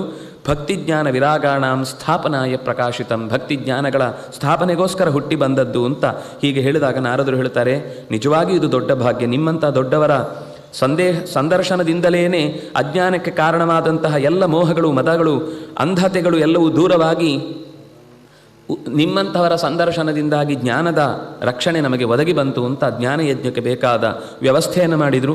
ಆ ಜ್ಞಾನದ ವ್ಯವಸ್ಥೆಯಲ್ಲಿ ಅಲ್ಲಿ ಹೇಳುತ್ತಾರೆ, ಭೃಗು, ವಸಿಷ್ಠ, ಚವನ, ಗೌತಮ, ಮೇಧಾತಿಥಿ, ದೇವರಾತ, ಭೃಗುರಾಮ, ವಿಶ್ವಾಮಿತ್ರ, ಶಾಕಲ, ಮೃಕಂಡು ಪುತ್ರರಾದ ಮಾರ್ಕಂಡೇಯರು, ಪಿಪ್ಪಲಾದ, ಅತ್ರಿ, ವ್ಯಾಸರು, ಪರಾಶರರು, ಶುಕ, ಜಾಜಲಿ, ಜಹ್ನು ಮೊದಲಾದ ಎಲ್ಲ ಋಷಿಗಳು ನಾರದರು ಕತೆ ಹೇಳ್ತಾರೆ ಅಂತ ಗೊತ್ತಾದ ತಕ್ಷಣ ಓಡಿ ಬಂದ್ರಂತೆ. ದೇವತೆಗಳು ಬಂದರು, ಋಷಿಗಳು ಬಂದರು. ಇನ್ನೂ ಆಶ್ಚರ್ಯದ ಸಂಗತಿ ಹೇಳ್ತಾರಲ್ಲಿ, ವೇದಾಂತಾನಿ ಚ ವೇದಾಶ್ಚ ಮಂತ್ರಾಹ ತಂತ್ರಾಶ್ಚ ಸಮೂರ್ತಯ ದಶಸಪ್ತ ಪುರಾಣಾನಿ ಷಟ್ಶಾಸ್ತ್ರಾಣಿ ತಥಾ ಆಯಯು. ಅಲ್ಲಿ ವೇದಗಳ ಅಭಿಮಾನಿ ದೇವತೆಗಳು, ವೇದಾಂತದ ಅಭಿಮಾನಿ ದೇವತೆಗಳು, ಮಂತ್ರಗಳ ದೇವತೆಗಳು, ತಂತ್ರಗಳ ದೇವತೆಗಳು ಇವೆಲ್ಲ ಮೂರ್ತಿವೆತ್ತು ದಶಸಪ್ತ 17 ಪುರಾಣಗಳ ಎಲ್ಲ ದೇವತಾ ಶಕ್ತಿಗಳು ಅಲ್ಲಿಗೆ ಬಂದು, ಅಂತೆಯೇ ಗಂಗಾದಿ ಸಕಲ ತೀರ್ಥಾಭಿಮಾನಿಗಳು ನೆಲೆಸಿ ನಾವು ಕೂಡ ಈ ಕ್ಷೇತ್ರದ ನೆಲೆಯಲ್ಲಿ ನಿಂತು ಭಾಗವತದ ಕಥೆಯನ್ನು ಕೇಳಬೇಕು ಅಂತ ಬಂದವು ಅಂತ. ಇದರೆಲ್ಲದರ ಅಭಿಪ್ರಾಯ, ಅವು ಎಲ್ಲ ಕೇಳುವುದರ ಅಂಶವನ್ನು ಇವರೆಲ್ಲ ನಿಂತು ನಮಗೆ ಬೆಂಬಲಿಸ್ತಾರೆ ಅಂತ. ಆ ಕಥೆ ನಡೀತಾ ಇದೆ ಅಂದರೆ ಹೇಗೆ ರಾಮ ಕೀರ್ತನೆ ಆಗುವಾಗ ಹನುಮಂತ ಬಂದು ನಿಲ್ತೇನೆ ಅಂತ ಹೇಳಿದ್ದು ಅದು ಕೇವಲ ಬಾಯಿ ಮಾತಿನ ಸಂಗತಿಯಲ್ಲ. ನಿಜವಾಗ್ಲೂ ಅಲ್ಲಿ ಪ್ರಾಮಾಣಿಕವಾದ ಮನಸ್ಸಿನ ಪ್ರೀತಿಯಲ್ಲಿ ಭಗವಂತನನ್ನು ಕರೆದದ್ದು ಹೌದಾದರೆ ದೇವತೆಗಳು, ಋಷಿಗಳು, ಅಂತೆಯೇ ಎಲ್ಲ ವೇದಾಂತ ಚಿಂತನೆಯನ್ನು ನಡೆಸಲಿಕ್ಕೆ ಸಹಾಯ ಮಾಡುವಂತಹ ದೇವತಾ ಶಕ್ತಿಗಳು ಅಲ್ಲಿ ಬಂದೇ ನಿಲ್ತಾವೆ. ಹಾಗೆ ಎಲ್ಲರೂ ಬಂದರು. ಸ್ವತಃ ಕುಮಾರರಾದಂತಹ ಸನಕರ ಸನಂದನ ಸನತ್ಕುಮಾರ ಸನತ್ಸುಜಾತರು ಅಲ್ಲಿ ನಿಷೇಧು ಕೃಷ್ಣ ತತ್ಪರಾಹ, ಕೃಷ್ಣನನ್ನೇ ನಿರಂತರವಾಗಿ ಮನಸ್ಸಿನಲ್ಲಿ ಇಟ್ಟುಕೊಂಡು ನೆಲೆಸಿದರು. ಹೀಗೆ ವೇದೋಪನಿಷತಃ ಅನ್ಯತ್ರ ತೀರ್ಥಾನಿ ಸ್ತ್ರೀಯ ಅನ್ಯತಃ ಜಯಶಬ್ದೋ ನಮಃಶಬ್ದ ಶಂಖಶಬ್ದಸ್ತಥೈವ ಚ. ಈ ಭಾಗವತದ ಕಥೆಯನ್ನು ಕೇಳಿ ಮುಗಿಸುವಾಗ ಜಯಘೋಷ ಆಯಿತಂತೆ. ದೇವತೆಗಳೆಲ್ಲ ಎಲ್ಲರಿಗೆ ಕೇಳುವ ಹಾಗೆ ಇದು ನಿಜವಾಗಿ ಕಥೆಯನ್ನು ಕೇಳುವ ವಿಧಾನ ಅಂತ ಹೀಗೆ ಸಂತೋಷಪಟ್ಟರು. ಇಷ್ಟಾಗುವಾಗ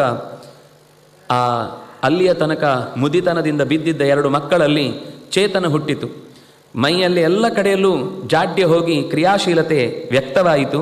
ಅದರಿಂದಾಗಿ ಸದಾಸೇವ್ಯ ಶ್ರೀಮದ್ ಭಾಗವತಿ ಕಥಾ. ಎಷ್ಟು ಮಾತ್ರಕ್ಕೂ ಈ ಕಥೆಯನ್ನು ವ್ಯಾಸರು ಈ ಮಾತುಗಳನ್ನು ಒತ್ತಿ ಸತ್ಯಂ ಸತ್ಯಂ ವದಾಮ್ಯಹಂ ಈ ಮಾತುಗಳೆಲ್ಲ ಎಲ್ಲೆಲ್ಲಿ ಬರ್ತಾವೋ ಅದಕ್ಕೆ ಮಹತ್ವ ಇದೆ ಅಂತ ಅರ್ಥ. ನಾವು ಒಬ್ಬರನ್ನು ಮನೆಗೆ ಬನ್ನಿ ಅಂತ ಕರೆಯುವಾಗ ಬರಲೇಬೇಕು, ಖಂಡಿತ ಬರಬೇಕು. ನೀವು ಬರದೆ ನಾವು ಊಟಕ್ಕೆ ಕೂಡುವುದಿಲ್ಲ.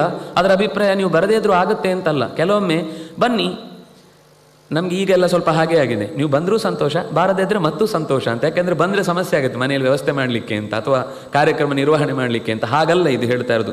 ಸದಾಸೇವ್ಯ ಇದು ಮಾಡಲೇಬೇಕಾದ ಕರ್ತವ್ಯ. ಯಾಕೆಂದರೆ ಆ ರೀತಿ ಕಥೆಯನ್ನು ಕೇಳುವುದರಿಂದ ಹಾಗಂದ್ರೆ ವೇದ ಪುರಾಣ ಇತ್ಯಾದಿಗಳ ಅಧ್ಯಯನ ಬೇಡವಾ ಅಂತಂದರೆ, ಇದು ಕೇಳಿದ ಮೇಲೆ ತನ್ನಿಂದ ತಾನು ಅವನ ಮನಸ್ಸಿನಲ್ಲಿ ಪಕ್ವತೆ ಹುಟ್ಟಿದಾಗ ಇದಕ್ಕಿಂತ ಹೆಚ್ಚು ಸ್ವಾರಸ್ಯಕರವಾದ ಸಂಗತಿಯನ್ನು ತಿಳಿಯುವತ್ತ ಅವನ ಮನಸ್ಸು ನೆಲೆಗೊಳ್ಳುತ್ತೆ. ಒಂದೇ ಸರ್ತಿಗೆ ಕಬ್ಬಿನ ಜಲ್ಲೆಯನ್ನೇ ಕೊಟ್ಟರೆ ಅವನಿಗೆ ಅದನ್ನು ಕಚ್ಚಲಿಕ್ಕೆ ಗೊತ್ತಿಲ್ಲ, ಕಷ್ಟಪಡ್ತಾನೆ. ರಸ ಹಿಂಡಿ ಒಮ್ಮೆ ಕುಡಿಸಿದ ಮೇಲೆ ಇದರ ನಿಜವಾದ ರುಚಿ ಗೊತ್ತಾಗ ನೀನು ಕಬ್ಬಿನ ಜಲ್ಲೆ ತೆಗೆದು ಕುಡಿದ್ರೆ, ಅದರ ಕಬ್ಬಿನ ಜಲ್ಲೆಯನ್ನು ಜಗದು ತೆಗೆಯುವಾಗ ನಾಲಿಗೆಗೂ ಒಂದು ರುಚಿ ಇದೆ, ಅದನ್ನು ಹಿಂಡಿ ತೆಗೆಯುವಾಗ ಹಲ್ಲಿಗೂ ಒಂದು ಶುಚಿತ್ವ, ಕ್ಲೀನಿಂಗ್ ಪ್ರೊಸೆಸ್ ತಾನಾಗಿ ಆಗುತ್ತೆ. ಮತ್ತು ದೇಹದ ಆರೋಗ್ಯಕ್ಕೂ ಅದು ರಸದ ಜೊತೆಗೆ. ಹಾಗೇ ರಸ ಕುಡಿಯುವುದನ್ನೇ ತಪ್ಪು ಅಂತಾರೆ ಒಂದೊಂದು ಸಲ, ನಾಲಿಗೆಯ ಸಲೈವ ಜೊತೆಗೆ ಸೇರಿ ಹೋಗಬೇಕು ಅಂತ. ಹಾಗೆ ಈ ಕಥೆಗಳನ್ನು ಕೇಳಿದ ಮೇಲೆ ಅದು ಮೂಲ ಋಷಿಗಳ ತಪಸ್ಸಿನ ಫಲದಿಂದ ಬಂದಂತಹ ಮಂತ್ರಗಳು, ಅವರು ಹೇಗೆ ತಪಸ್ಸಿದ್ಧಿಯನ್ನು ಪಡೆದಿದ್ದಾರೆ ಅನ್ನುವ ಹಿನ್ನೆಲೆಯಲ್ಲಿ ಯೋಚನೆ ಮಾಡಿ ಮಂತ್ರಗಳನ್ನು ಸ್ವೀಕರಿಸುವಾಗ ಅದರ ಫಲ ಹೆಚ್ಚಾಗುತ್ತೆ, ಅದು ತಾಕತ್ತೆ ಹೆಚ್ಚು ತುಂಬಿಕೊಳ್ಳುತ್ತೆ. ಇದು ಇತಿಹಾಸ ಪುರಾಣಾಭ್ಯಾಂ ವೇದಂ ಸಮೂಪ ಬ್ರಹ್ಮಯೇತ್. ನಮಗೆ ಕನ್ನಡದಲ್ಲಿ ಹಾಕಿಕೊಟ್ಟ ದಾಸರ ಪದ್ಯ ಅದು ಮೆಟ್ಟಿಲು. ಅದೇ ರೀತಿ ವ್ಯಾಸರು ಹಾಕಿಕೊಟ್ಟ ಭಾರತ ಮತ್ತೆ ಮೆಟ್ಟಿಲು. ಅದರಿಂದ ವೇದಕ್ಕೆ ಹೋಗಬೇಕಾದದ್ದು ಮುಂದಿನ ಕೊನೆಯ ಗುರಿ, ಅದು ಒಂದು ಮೆಟ್ಟಿಲು. ಅಲ್ಲಿಂದ ಹೋಗಬೇಕಾದ ಗುರಿ ಭಗವಂತ. ಹೀಗೆ ನಮಗೆ ಇದು ಸಾಕು, ಇಲ್ಲಿ ಉಳಿದದ್ದೆಲ್ಲ ಬೇಡ ಅಂತ ಅರ್ಥ ಅಲ್ಲ. ನಾವು ಒಂದೇ ಜನ್ಮದಲ್ಲಿ ಓದಿ ಮುಗಿಸುವಂತಹದ್ದಲ್ಲ. ಅನೇಕ ಜನ್ಮ ಸಂಸಿದ್ಧ, ಅನೇಕ ಜನ್ಮದಲ್ಲಿ ಸಿದ್ಧಿಯನ್ನು ಪಡೆಯುವುದಕ್ಕಾಗಿ ಮಾಡುವ ಸಾಧನೆಯ ದಾರಿಯಲ್ಲಿ ಈ ಉಪಾಸನೆ ಅನ್ನೋದು ಮುಖ್ಯ ಅಂತ ಈ ಭಾಗವತದ ಮಹಾತ್ಮ್ಯದ ಕಥೆಯನ್ನು ಹೇಳಿ ಅಂಥದ್ದೇ ಮತ್ತು 2-3 ಕಥೆಗಳನ್ನು ಹೇಳ್ತಾರೆ. ಅದರಲ್ಲೊಬ್ಬ ದುಂದುಲಿ ಎನ್ನುವ ಒಂದು ಹೆಣ್ಣುಮಗಳು ಆತ್ಮದೇವ ಅನ್ನುವ ಹೆಂಡತಿಯಾಗಿ ತುಂಬ ಕಠೋರ ಹೆಣ್ಣುಮಗಳಾಗಿ ಬದುಕಿರ್ತಾಳೆ. ಅವನಿಗೆ ಮಕ್ಕಳಾಗಿರುವುದಿಲ್ಲ ಅನ್ನುವ ಕಾರಣಕ್ಕಾಗಿ ಎಲ್ಲ ಋಷಿಗಳನ್ನು, ಬೇರೆ ಬೇರೆ ತೀರ್ಥಕ್ಷೇತ್ರಗಳನ್ನು ಪರ್ಯಟನೆ ಮಾಡುವಾಗ ಒಬ್ಬ ಸನ್ಯಾಸಿ ಸಿಕ್ಕಿ ಈ ಹಣ್ಣನ್ನು ಕೊಡು ಅಂತ ಕೊಡ್ತಾನೆ. ಅವಳದನ್ನು ತಾನು ತಿನ್ನದೆ ತನ್ನ ತಂಗಿಯ ಮಗುವನ್ನು ತನ್ನ ಮಗು ಅಂತ ತಗೊಂಡು ಬಂದು ತೋರಿಸಿ ಎದೆಯಲ್ಲಿ ಹಾಲಿಲ್ಲ ಅಂತ ಅವಳನ್ನೇ ಕರೆದಿಟ್ಟು ಪೋಷಿಸ್ತಾಳೆ. ಅಂದರೆ ಮಗುವನ್ನು ನಾನು ಆ ಕಥೆಯನ್ನು ವಿಸ್ತಾರ ಮಾಡಿದರೆ ತುಂಬ ಇದೆ. ಇವತ್ತಿನ ಹೆಣ್ಣುಮಕ್ಕಳ ಯೋಚನೆ, ಯಾರು ಹೆರುತ್ತಾರೆ, ಯಾರು ಕಷ್ಟಪಡ್ತಾರೆ, ಆ ಮಕ್ಕಳ ಅಳುವುದನ್ನು ನೋಡ್ಕೊಳ್ಳೋದು ಯಾರು, ಎಲ್ಲ ಈ ಮಾತುಗಳನ್ನು ಅವಳು ಹೇಳುತ್ತಾಳೆ. ಇದೆಲ್ಲ ನಂಗೆ ಕಷ್ಟ ಸಾಧ್ಯ, ಇದೆಲ್ಲ ಬೇಡ, ನನಗಿದು ಯಾವುದೂ ಅಗತ್ಯ ಇಲ್ಲ. ಅವನಿಗೆ ಮಗು ಬೇಕು ಅನ್ನೋದಕ್ಕೋಸ್ಕರ ಒಂದು ಮಗುವನ್ನು ಅಡ್ಯಾಪ್ಟ್ ಮಾಡಿಕೊಂಡ್ರೆ ಮುಗಿದೋಯ್ತು. ಅದರಿಂದಾಗಿ ಅಲ್ಲಿಂದಲೇ ಸುಖ ಆಗುತ್ತೆ ಅಂತ ಭಾವಿಸಿ ಹೀಗೆ ಮಾತಾಡಿದ ಅವಳು ಕೊನೆಗೆ ಆ ಮಗು ಅವಳ ಸಂಪರ್ಕ ಇಲ್ಲದೆ ಇರುವುದರಿಂದ ತಾಯಿಯ ಮೇಲೂ ಗೌರವವಿಲ್ಲ, ತಂದೆಯ ಮೇಲೂ ಗೌರವವಿಲ್ಲ ಅಂತ ದುಂದುಕಾರಿ, ಆ ಶಬ್ದವೇ ಹೇಳುವಾಗ ದುಂದು ವೆಚ್ಚದಿಂದಲೇ ಬದುಕಿ ಮನೆಯ ತಂದೆ ತಾಯಿಗಳ ಮರ್ಯಾದೆಯನ್ನು ತೆಗಿತಾನೆ. ಕೊನೆಗೆ ತಂದೆ ತೀರ್ಥಯಾಟನೆಗೆ ಹೋಗಿ ಮನೆ ಬಿಟ್ಟೇ ಹೊರಟು ಹೋಗ್ತಾನೆ. ತಾಯಿ ಬಾವಿಗೆ ಹಾರಿ ಸಾಯ್ತಾಳೆ. ಇವನು ಅನೇಕ ದುಷ್ಟ ಸ್ತ್ರೀಯರನ್ನು ಮನೆಯಲ್ಲಿ ಇಟ್ಟುಕೊಂಡು ವಿಕಾರವಾಗಿ ಬದುಕಿ ಸಂಪತ್ತೆಲ್ಲ ಕಳೆದುಕೊಂಡು ಯಾವುದೋ ಕಳ್ಳತನಕ್ಕೆ ಇಳಿದಾಗ ರಾಜರಿಂದ ಸಿಕ್ಕಿ ಹಾಕಿಕೊಳ್ತೆ ಎನ್ನುವ ಭಯಕ್ಕೆ ಅವನನ್ನು ಹಗ್ಗದಲ್ಲಿ ಹಿಡಿದು ಕೊಲ್ತಾರೆ. ಆದರೆ ಸಾಯುವುದಿಲ್ಲ ಅಂತ ಹೇಳಿ ಒಂದು ಬೆಂಕಿಯ ಚಿತೆಯನ್ನು ಮಾಡಿ ಅದರಲ್ಲಿ ಕೆಂಡದಲ್ಲಿ ಅವನನ್ನು ಮುಚ್ಚಿ ಇಟ್ಟು ಕೊಲ್ತಾರೆ. ಹಾಗೆ ಅವನನ್ನು ಸುಟ್ಟು ಕೊನೆಗೆ ಬೂದಿ ಮಾಡಿ ಅಲ್ಲಿ ಅವನ ದುಡ್ಡನ್ನೆಲ್ಲ ತೆಗೆದುಕೊಂಡು ಹೋದ ಮೇಲೆ ಈ ಫಲವನ್ನು ಕೊಟ್ಟದ್ದಿತ್ತಲ್ವ, ಅದು ಅವಳು ಹಸುವಿಗೆ ಹಾಕಿಬಿಟ್ಟಿರ್ತಾಳೆ ಮನೆಯಲ್ಲಿ. ಆ ಮನೆಯಲ್ಲಿ ಆ ಹಸುವು ಕರು ಹಾಕದೇ ಇತ್ತು ಅಂತ ಅವನಿಗೆ ವ್ಯಥೆ ಇತ್ತು. ಆದರೆ ಆ ಮಗು, ಆ ಫಲ ಆ ಹಸುವಿನಲ್ಲಿ ಒಂದು ಮಗುವನ್ನು ಹೆರುತ್ತೆ. ಆ ಮಗುವನ್ನು ನೋಡಿಕೊಳ್ಳದೆ ಅದನ್ನು ಹಟ್ಟಿಯಲ್ಲೇ ಬೆಳೆಸಿ ದೂರ ಮಾಡಿಟ್ಟಿರ್ತಾರೆ. ಆದರೆ ಆ ಮಗು ಬಹಳ ದೈವಿಕವಾಗಿ ಬೆಳೆದು ಕೊನೆಗೆ ಅದು ತೀರ್ಥಯಾತ್ರೆಗೆ ಹೊರಟೋಗ್ತಾನೆ. ಈ ಅಣ್ಣನ ವ್ಯವಸ್ಥೆಯನ್ನು ತಡೆಯಲಿಕ್ಕಾಗದೆ ತೀರ್ಥಯಾತ್ರೆ ಹೋಗ್ತಾನೆ. ವಾಪಸ್ ಬಂದಾಗ ಮನೆಯಲ್ಲಿ ಯಾರೂ ಇಲ್ಲ ಅಂತ ಗೊತ್ತಾಗಿ ಸತ್ತು ಹೋಗಿದ್ದಾನೆ ಅಂತ ಅನ್ನುವ ಸುದ್ದಿ ಗೊತ್ತಾಗಿ ದುಂದುಕಾರಿಗೆ ಒಂದು ಶ್ರಾದ್ದ ಹಾಕ್ತಾನೆ. ಇಷ್ಟಾದರೂ ಮನೆಯಲ್ಲಿ ಅವನು ಬಂದು ಜವಾಬ್ದಾರಿ ನಡೆಸಬೇಕು ಅನ್ನೋದಕ್ಕೋಸ್ಕರ ಕೂತ್ರೆ ಮನೆಯಲ್ಲಿ ಇದ್ದಕ್ಕಿದ್ದಾಗ ಒಂದು ಎತ್ತು ಕಾಣಿಸೋದು, ಎತ್ತಿನ ಮೇಲೆ ಯಮ ಕಾಣಿಸೋದು, ಯಮನ ಹೋಗಿ ಅದು ಇನ್ನೇನೇನೋ ವಿಕಾರವಾದ ಭೂತವಾಗುವುದು. ಹೀಗೆ ಬಗೆ ಬಗೆಯ ರೂಪವನ್ನು ತೋರಿಸಿದಾಗ ನೀನು ಯಾರು ಅಂತ ಹೇಳು ಅಂತ ಒತ್ತಾಯ ಮಾಡಿ ಕೇಳಿದಾಗ ಅದು ಹೇಳುತ್ತೆ, ನಾನು ನಿನ್ನ ಅಣ್ಣ ದುಂದುಕಾರಿ, ನನ್ನನ್ನು ಏನಾದರೂ ಮಾಡಿ ರಕ್ಷಿಸಿ, ನಿನ್ನಗೂ ನಾನು ಶ್ರದ್ಧಾಪೂರ್ವಕವಾಗಿ ಶ್ರಾದ್ದಾದಿ ಕರ್ಮಗಳನ್ನು ಮಾಡಿದ್ದೇನೆ, ನಾರಾಯಣ ಬಲಿ ಹಾಕಿದ್ದೇನೆ, ಆದರೂ ಯಾಕೆ ಈ ರೀತಿ ಇದೆ ಅಂತ. ಇಲ್ಲ, ನಾನು ಮಾಡಿದ ಅನಾಚಾರಗಳಿಗೆ ಶಬ್ದಗಳಿಲ್ಲ, ಅಷ್ಟು ದೊಡ್ಡ ಅನಾಚಾರ ಮಾಡಿದ್ದೀನಿ, ನನ್ನನ್ನು ಏನಾದರೂ ಮಾಡಿ ಬದುಕಿಸು. ಅವನು ಆ ವಿಕಾರವನ್ನು ಹೇಳ್ತಾನೆ, ನನಗೆ ಆಗ್ತಾ ಇಲ್ಲ ಈ ಶರೀರದಲ್ಲಿ ಕೂರ್ಲಿಕ್ಕೆ, ಪ್ರತಿ ಕ್ಷಣವೂ ವ್ಯಥೆಯಲ್ಲಿ ಪ್ರೇತದ ಶರೀರದಲ್ಲಿ ದುಃಖಮಯವಾದಂತಹ ಕ್ಷಣಗಳನ್ನು ಕಳೀಲಿಕ್ಕೆ ಎಲ್ಲರೂ ಮಾಡ್ತಾ ಇರುವ ತಪ್ಪು ಕೆಲಸ ನೋಡಿದಾಗ ಮಾಡಬೇಡಿ ಮಾಡಬೇಡಿ ಅಂತ ಹೇಳಬೇಕು, ಕೂಗಬೇಕು ಅಂತ ಅನಿಸುತ್ತೆ, ನನಗೆ ಆಗ್ತಾ ಇಲ್ಲ, ನಾನು ಒದ್ದಾಡ್ತಾ ಇದ್ದೇನೆ ಅಂತ ಹೇಳಿದಾಗ ಗೋಕರ್ಣ ಮತ್ತೆ ಎಲ್ಲ ಕಡೆಗೆ ಹೋಗಿ, ಗೋಕರ್ಣ ಅಂತ ಹೆಸರು ಯಾಕೆಂದ್ರೆ ಅವನು ಹುಟ್ಟಿದಾಗ ಅವನ ಕಿವಿ ಗೋವಿನ ಕರ್ಣದ ಹಾಗೆ ಇತ್ತು ಅಂತ ಅಲ್ಲಿ ವರ್ಣನೆ ಮಾಡ್ತಾರೆ. ಕೊನೆಗೆ ಅವನು ಎಲ್ಲ ಕಡೆಗೂ ಹೋಗ್ತಾ ಹೋಗ್ತಾ ಯಾರ ಹತ್ರ ಕೇಳಿದ್ರು ಸರಿಯಾಗಿ ಅದಕ್ಕೆ ಉತ್ತರ ಸಿಗುವುದಿಲ್ಲ. ಕೊನೆಗೆ ಸೂರ್ಯನನ್ನು ತಪಸ್ಸು ಮಾಡಿ ಅವನು ಆದರೂ ಒಲಿಲಿಲ್ಲ ಅಂತ ಅಂದಾಗ ಹಠ ಹಿಡಿದು ತನ್ನ ಮನೋಬಲದಿಂದ ಸೂರ್ಯನ ವೇಗವನ್ನೇ ನಾನು ತಡೀತೇನೆ, ಇವತ್ತು ಸೂರ್ಯಾಸ್ತ ಆಗಲೇಬಾರದು, ನನಗೆ ಮೊದಲು ಉತ್ತರ ಸಿಗಬೇಕು ಅಂತ ಹಠ ಮಾಡ್ತಾನೆ. ಆವಾಗ ಅವನಿಂದ ಉಪದೇಶವನ್ನು ಪಡೆದು ಭಾಗವತದ ಕಥೆಯನ್ನು ನೀನು ಹೇಳು, ಇದರಿಂದ ಅವನಿಗೆ ಉದ್ಧಾರ ಆಗುತ್ತೆ ಅಂತ ಹೇಳಿದಾಗ ಭಾಗವತದ ಕಥೆ ಹೇಳ್ತಾರಂತೆ, ಗೋಕರ್ಣ ಹೇಳ್ತಾರಂತೆ ಅಂತ ಗೊತ್ತಾದಾಗಲೇ ಇಲ್ಲೂ ಅದೇ ಥರ ಎಲ್ಲ ಕಡೆಯ ಅದೃಶ್ಯ ರೂಪದಲ್ಲಿ ಋಷಿಗಳು ದೇವತೆಗಳೆಲ್ಲ ಬಂದು ಅಲ್ಲಿ ನೆಲೆಸ್ತಾರೆ. ನೆಲೆಸಿ ಅವನು ಆ ಪ್ರೇತ ಏನು ಮಾಡುತ್ತೆ ಅಂದರೆ ಆ ಮನೆಯಲ್ಲಿ ಕಟ್ಟಿದ್ದ ಬಿದಿರಿನಲ್ಲಿ 7 ಗಂಟುಗಳಲ್ಲಿ ಸೇರಿಕೊಂಡು ಬಿದಿರಿನಲ್ಲಿ ಸೇರಿಕೊಂಡು ಕೂತಿರ್ತಾನೆ. ಅಲ್ಲೇ ಆವಾಹನೆ ಮಾಡಿ ನಿಲ್ಲಿಸಿರ್ತಾರೆ. ಒಂದೊಂದು ದಿವಸದ ಕಥೆಯನ್ನು ಕೇಳ್ತಾ 7 ದಿವಸಗಳೆಲ್ಲ ಸಪ್ತಾಹ ನಿಜವಾಗಿ ಮಾಡಬೇಕಾದ ಕ್ರಮ ಹೇಳುವ ರೀತಿಯೇ ಬೇರೆ. ನಾವು ಸಪ್ತ ಗಂಟೆ ಮಾಡಿ ಸಪ್ತಾಹ ಅಂತ ಹೆಸರು ಕೊಡ್ತೇವೆ. ಅದು ಸಪ್ತಾಹ ಅಂದರೆ ನಿಜವಾಗಿ ಇಡೀ ದಿವಸ, ಮಧ್ಯದಲ್ಲಿ ವಿಶ್ರಾಂತಿಯ ಲೆಕ್ಕ ಇಲ್ಲ ಅಲ್ಲಿ. ಆದರೆ ಆಗುವುದಿಲ್ಲ. ಸರಿ, ಸೂರ್ಯೋದಯದಿಂದ ಸೂರ್ಯಾಸ್ತದ ತನಕ ಮಧ್ಯದಲ್ಲಿ ಆಹಾರ ಸೇವನೆ ಮಾಡದೆ ಅಥವಾ ಒಂದು ಹೊತ್ತು ಮಾತ್ರ ಸ್ವೀಕರಿಸಿ ಬ್ರಹ್ಮಚರ್ಯಾದಿ ವ್ರತದಲ್ಲಿ ಇದ್ದು ದೊಡ್ಡವರನ್ನು ಮನೆಯಲ್ಲಿ ಕರೆದು ಕೂಡಿಸಿ ಅಥವಾ ಜ್ಞಾನಿಗಳನ್ನು ವಿಶೇಷವಾಗಿ ಆರಾಧನೆ ಮಾಡಿ ಅವರಿಗೆ ಆಹಾರದ ಸರಬರಾಜು ಮಾಡುವುದು ಮಾತ್ರ. ನಾವು ವ್ರತವನ್ನು ತೊಟ್ಟವನು ಉಪವಾಸ ಇದ್ದು ಮಾಡುವಂಥದ್ದು ಅಂತ ಅವನು ಹಾಗೆ ಮಾಡ್ತಾನೆ ಗೋಕರ್ಣ. ಒಂದೊಂದು ದಿವಸದ ಕತೆ ಮುಗಿಯುವಾಗ ಒಂದೊಂದು ಗಂಟು ಒಡೆದು ಕೊನೆಗೆ ಅದು ಭೇದಿಸಿ ಹೋದಾಗ ಚಿದ್ಯಂತೆ ಸರ್ವ ಸಂಶಯ ಕ್ಷೀಯಂತೆ ಚಾಸ್ತ ಕರ್ಮಾಣಿ ತಸ್ಮಿನ್ ದೃಷ್ಟೇ ಪರಾವರೆ ಅಂತ ಆ ಮಾತನ್ನು ಬರೀ ಒಂದು ಜಡವಾದ ಪದಾರ್ಥವೇ ಈ ರೀತಿ ಕಥೆಗೆ ಒಡೆದು ಹೋಯಿತು ಅಂತಂದರೆ ಇನ್ನು ಹೃದಯದಲ್ಲಿ ಭಾವನೆಗಳಿಗೆ ಸ್ಪಂದಿಸುವ ಹೃದಯದಲ್ಲಿ ಸೇರಿದ ಸಂಶಯಗಳ ಗ್ರಂಥಿ ಭೇದವಾಗುವುದಿಲ್ಲ ಅನ್ನೋದಕ್ಕೆ ಏನು ಹೇಳಬೇಕು ಅಂತ ಹೇಳಿ ಅವನಿಗೆ ಬಿಡುಗಡೆ ಆಗುತ್ತೆ. ಹಾಗೆ ದುಂದುಕಾರಿ ಗೋಕರ್ಣನ ಕಥೆಯ ಶ್ರವಣದಿಂದ ಉದ್ಧೃತನಾದ ಅಂತ ಈ ರೀತಿ ಭಾಗವತದ ಕಥೆಯ ಮಹತ್ವವನ್ನು ಹೇಳ್ತಾರೆ. ಇದರಿಂದ ಪಿತೃದೋಷ ಇರಬಹುದು, ಮನೆಯಲ್ಲಿರುವ ದುರ್ಗತಿಗಳಿಗೆ ಒಳಗಾದಂತಹ ದುಷ್ಟಶಕ್ತಿಗಳ ಉಪಟಳ ಇರಬಹುದು. ಅದಕ್ಕಿಂತ ಹೆಚ್ಚಾಗಿ ಭಗವಂತನಲ್ಲಿ ವಿಶೇಷವಾಗಿ ಈ ಭಗವಂತನಲ್ಲಿ ಪ್ರೀತಿ ಮೂಡುವುದಕ್ಕೂ ಕಾರಣವಾಗದಂತಹ ತೊಂದರೆಗಳು ಇದೆಲ್ಲವೂ ಹಿಂದಿನಿಂದ ಇರುತ್ತೆ. ಈ ದೋಷ ಪರಿಹಾರ ಆಗಬೇಕು ಅಂತ ಕೇಳುವುದು ಮಾತ್ರ ಅಲ್ಲ, ಈ ದೋಷದ ಪರಿಹಾರದಿಂದ ಕಥಾರತಿ ಹುಟ್ಟುವುದಕ್ಕೂ ಕಾರಣವಾಗುವಂತಹ ಒಂದು ವ್ಯವಸ್ಥೆ ಈ ಕಥಾಶ್ರವಣದಿಂದ ಆಗತ್ತೆ. ಅಂದರೆ ಮೊದಲು ಅದು ಕೇಳುವುದಕ್ಕೆ ಪೂರಕವಾದ ಸಂಕಲ್ಪ ಮಾಡಿದಾಗಲೇ ಅದು ಅರ್ಧ ದೋಷ ಪರಿಹಾರ ಆಗುತ್ತೆ ಎನ್ನುವಷ್ಟು ಮಹತ್ವದ ಮಾತುಗಳನ್ನು ಹೇಳ್ತಾರೆ. ಆ ಚಿಂತನೆಯಿಂದ ಭಗವಂತ ತೃಪ್ತನಾಗಲಿ ಅಂತ ಪ್ರಾರ್ಥಿಸ್ತಾ ಶ್ರೀಕೃಷ್ಣ ಅರ್ಪಣಮಸ್ತು.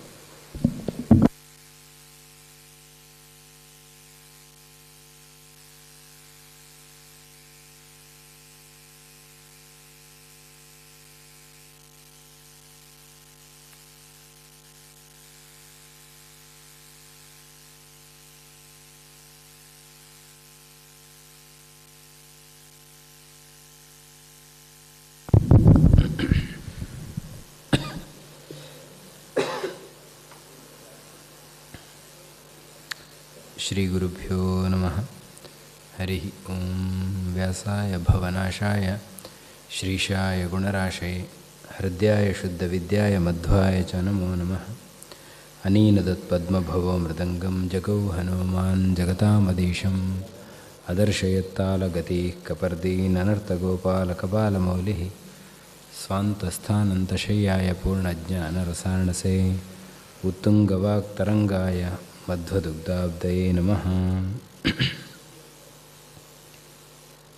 ಖ್ಯಾತಸುಧಾಪ್ರವಚನಾದ್ವಿದುಷಾಂ ವರಂ ತಂ ವಂದೇ ಯತೀಂದ್ರತಿಲಕಂ ವಿಬುಧಪ್ರಿಯಾಖ್ಯಂ ಆಪಾದಮೌಲಿಪರ್ಯಂతం ಗುರುಣಾಂ ಆಕೃತಿಂ ಸ್ಮರೇತ್ ತೇನ ವಿಘ್ನಾಃ ಪ್ರಣಶ್ಯಂತಿ ಸಿದ್ಧ್ಯಂತಿ ಚ ಮನೋರಥಾಃ. ಶ್ರೀಗುರುಭ್ಯೋ ನಮಃ. ಹರಿ ಓಂ. ಶ್ರೀಕೃಷ್ಣಾಯ ನಮಃ. ಶ್ರೀಕೃಷ್ಣಾಯ ನಮಃ. ಶ್ರೀಕೃಷ್ಣಾಯ ನಮಃ. ಶ್ರೀಕೃಷ್ಣಾಯ ನಮಃ. ಶ್ರೀಕೃಷ್ಣಾಯ ನಮಃ. ಶ್ರೀಕೃಷ್ಣಾಯ ನಮಃ.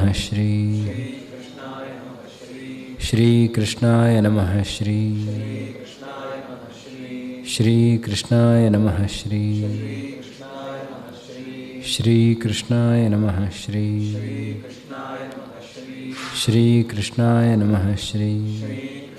ನಮಃ. ಶ್ರೀಕೃಷ್ಣಾಯ ನಮಃ. ಶ್ರೀಕೃಷ್ಣಾಯ ನಮಃ. ಶ್ರೀಕೃಷ್ಣಾಯ ನಮಃ. ಶ್ರೀಕೃಷ್ಣಾಯ ನಮಃ. ಶ್ರೀಕೃಷ್ಣಾಯ ನಮಃ. ಶ್ರೀಕೃಷ್ಣಾಯ ನಮಃ. ಶ್ರೀಕೃಷ್ಣಾರ್ಪಣಂ ಅಸ್ತು. ಹರೇ ರಾಮ ರಾಮ ರಾಮ ಹರೇ ಹರೇ. ಹರೇ ಕೃಷ್ಣ ಕೃಷ್ಣ ಕೃಷ್ಣ ಹರೇ ಹರೇ.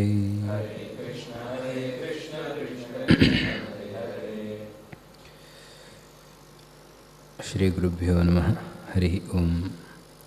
ಭಾಗವತದ ಶ್ರವಣವನ್ನು ವಿಶೇಷವಾಗಿ ಈ ದಿನಗಳಲ್ಲಿ ಮಾಡುವುದು ಒಂದು ಸಂಪ್ರದಾಯವಾಗಿ ಬೆಳೆದು ಬಂದಿದೆ.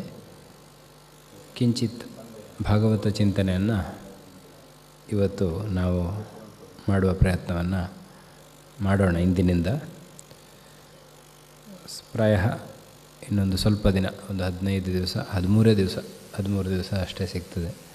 ಅಷ್ಟು ದಿವಸಗಳಲ್ಲಿ ಸುಮಾರು 7:45 ಹೊತ್ತಿಗೆ ಈ ಹೊತ್ತಲ್ಲಿ ನಾವು ಒಂದೆರಡು ಶ್ಲೋಕಗಳನ್ನು ಚಿಂತನೆ ಮಾಡುವ ಪ್ರಯತ್ನವನ್ನು ನಾವು ಮಾಡ್ತೇವೆ, ಕೃಷ್ಣರಾಜರು ಮಾಡ್ತಾರೆ.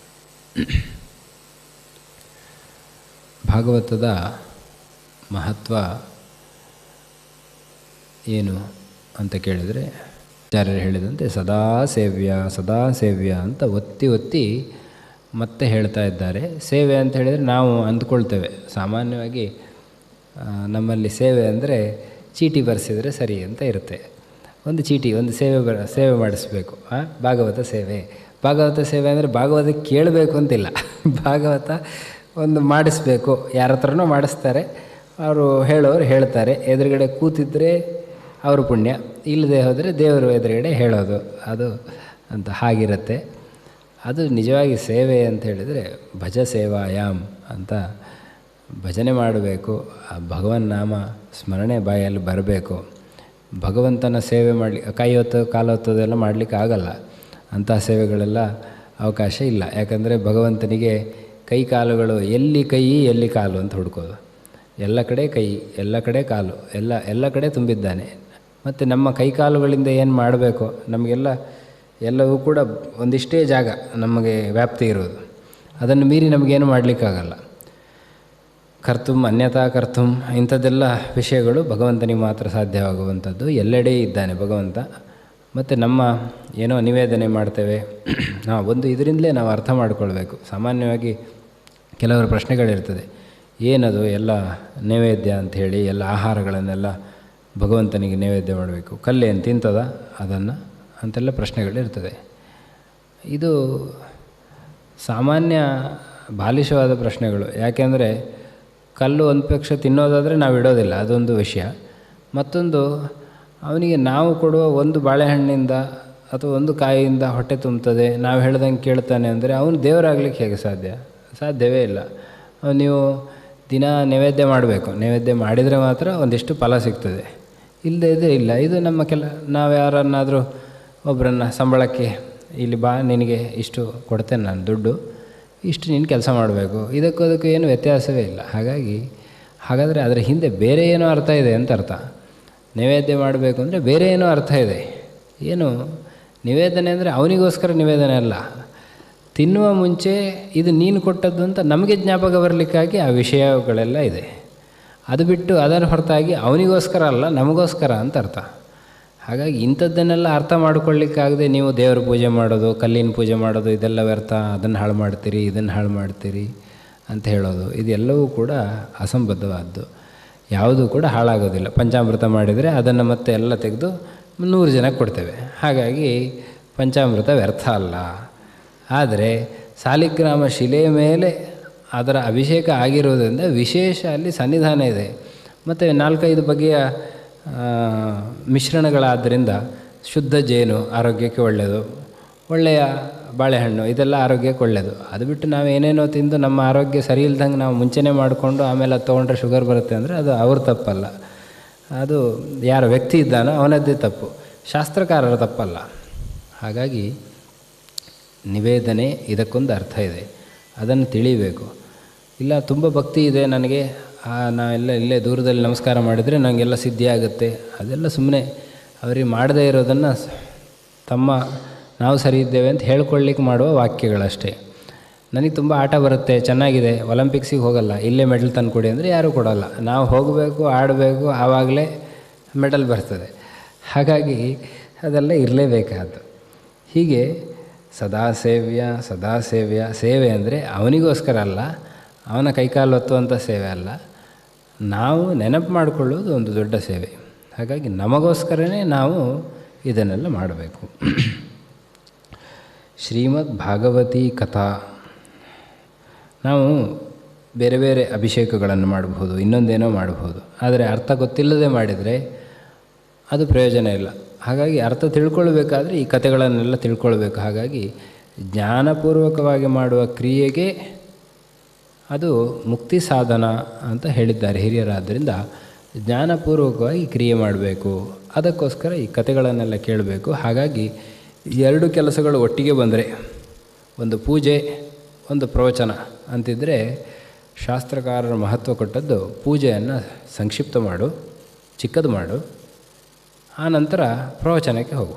ಯಾಕೆ ಅಂದರೆ ಪ್ರವಚನ ಇಲ್ಲದ ಕಾಲದಲ್ಲಿ ನಿನ್ನ ಪೂಜೆ ಚೆಂದಾಗಬೇಕು ಅಂತ ಹೇಳಿದರೆ, ಚೆನ್ನಾಗಿ ಆಗಬೇಕು ಅಂತ ಆದರೆ ಪೂಜೆಯನ್ನು ಇವತ್ತು ಚಿಕ್ಕದು ಮಾಡಿಕೊಂಡು ಪ್ರವಚನದಲ್ಲಿ ಸಂಗ್ರಹ ಮಾಡ್ಕೊ, ವಿಷಯಗಳನ್ನು ಸಂಗ್ರಹ ಮಾಡು.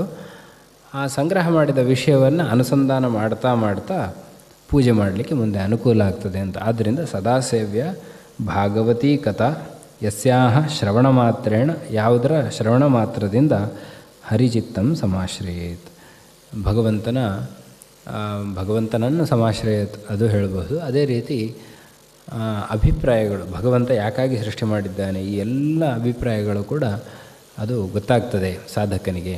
ಒಂದೊಂದು ಸರ್ತಿ ಓದಿದಾಗ ಒಂದೊಂದು ಹೊಸ ಹೊಸ ವಿಷಯಗಳು ಅನುಸಂಧಾನ ಮಾಡಿಕೊಳ್ಳಿಕ್ಕೆ ಅವಕಾಶ ಆಗ್ತದೆ ಅನ್ನುವ ದೃಷ್ಟಿಯಿಂದ ಒಂದು ಸರ್ತಿ ಕೇಳೋದಲ್ಲ, ಹಲವು ಬಾರಿ ಇದನ್ನು ಆವೃತ್ತಿ ಮಾಡಬೇಕು. ಗ್ರಂಥಗಳಲ್ಲಿ ಸಾಮಾನ್ಯವಾಗಿ ಯಾವುದೇ ಪುರಾಣ ಗ್ರಂಥಗಳಲ್ಲಿ ನಾವು ನೋಡಿದರೆ ಪ್ರಾಯ ವಿರೋಧಗಳು ಕೂಡ ಕಾಣಿಸ್ತವೆ. ಒಮ್ಮೆ ಹೇಳ್ತಾರೆ ಇದು ಮಾಡಬೇಕು ಅಂತ, ಇನ್ನೊಮ್ಮೆ ಅದು ಮಾಡಬೇಕು ಅಂತ ಹೇಳ್ತಾರೆ. ಅದಕ್ಕೂ ಇದಕ್ಕೂ ವಿರೋಧ ಇದೆ. ಒಂದು ಸರ್ತಿ ಅಹಿಂಸೆ ಮಾಡಿದರೂ ತೊಂದರೆ ಇಲ್ಲ ಅಂತ ಹೇಳ್ತಾರೆ, ಇನ್ನೊಂದು ಸರ್ತಿ ಹಿಂಸೆ ಮಾಡಲೇಬಾರದು ಅಂತ ಹೇಳ್ತಾರೆ. ಆನಂತರ ಕೃಷ್ಣನೇ ಹೇಳ್ತಾನೆ, ಇಲ್ಲ ನೀನು ಹೊಡಿಲೇಬೇಕು, ಅವನು ಯುದ್ಧ ಮಾಡಲೇಬೇಕು ಅಂತ ಹೇಳ್ತಾನೆ. ಏನಿದೆಲ್ಲ ಅಂತ ಒಂದಷ್ಟು ಇದು ಎಲ್ಲವೂ ಆ ಬಾಲಿಶ ಪ್ರಶ್ನೆಗಳ ಗುಂಪಿಗೆ ಹೋಗಿ ಸೇರ್ತದೆ. ಆದ್ದರಿಂದ ಮಾಡಿದ್ದಾರೆ ಮಾಡಬೇಡ ಅಂತ ಒಂದೇ ಗ್ರಂಥಗಳು, ದೇವರನ್ನು ತೋರಿಸ್ಕೊಡ್ಲಿಕ್ಕಿರುವಂತಹ ಗ್ರಂಥಗಳೇ ಎರಡನ್ನೂ ಹೇಳ್ತಾ ಇದೆ ಅಂದರೆ ವ್ಯತ್ಯಾಸ ಇದೆ ಅಂತ ಅರ್ಥ. ಏನೋ ಅದರಲ್ಲಿ ಅಭಿಪ್ರಾಯ ವ್ಯತ್ಯಾಸ ಇದೆ ಅಂತ ಅರ್ಥ. ಹಾಗಾಗಿ ಕೆಲವೊಂದಷ್ಟು ವಿಷಯಗಳನ್ನು ನಾವು ತಿಳ್ಕೊಳ್ಬೇಕು. ವಿರೋಧ ಎಲ್ಲಾದರೂ ಬಂತು ಅಂತಾದರೆ ಅಲ್ಲಿ ಯಾರೊಟ್ಟಿಗೆ ಯುದ್ಧ ಮಾಡು, ಯಾರೊಟ್ಟಿಗೆ ಯುದ್ಧ ಮಾಡಬೇಡ ಅನ್ನೋದನ್ನು ತಿಳ್ಕೊ ಅಂತ ಅರ್ಥ. ಯುದ್ಧ ಮಾಡುವುದು ಕೂಡ ಕೆಲವು ಸರ್ತಿ ಕರ್ತವ್ಯ, ಕೆಲವು ಸರ್ತಿ ಅಲ್ಲ. ಸಾತ್ವಿಕರನ್ನು ರಕ್ಷಣೆ ಮಾಡಲಿಕ್ಕಾಗಿ ಮಾಡುವ ಯುದ್ಧ ಅದು ಶ್ರೇಷ್ಠ. ಅಥವಾ ಸಾತ್ವಿಕರನ್ನು ಯಾರು ತೊಂದರೆ ಕೊಡ್ತಾ ಇದ್ದಾರೆ, ಸಾತ್ವಿಕರಿಗೆ ತೊಂದರೆ ಕೊಡುವಂಥವ್ರು ಯಾರಾದರಿದ್ದರೆ ಅವರನ್ನು ದೂರ ಸರಿಸುವುದು ಕೂಡ ಒಬ್ಬನ ಕರ್ತವ್ಯ ಅಂತ ನಾವು ತಿಳ್ಕೊಳ್ಬೇಕು. ಇಂಥದ್ದೆಲ್ಲ ಸೂಕ್ಷ್ಮ ವಿಚಾರಗಳಿರ್ತದೆ. ಹೀಗೆ ಹರಿಚಿತ್ತಂ ಸಮಾಶ್ರಯತ್ ಅಂತ ಹೇಳ್ತಾ ಗ್ರಂಥೋಷ್ಟಾದಶಸಾಹಸ್ರ 12 ಸ್ಕಂದ ಸಂಹಿತಃ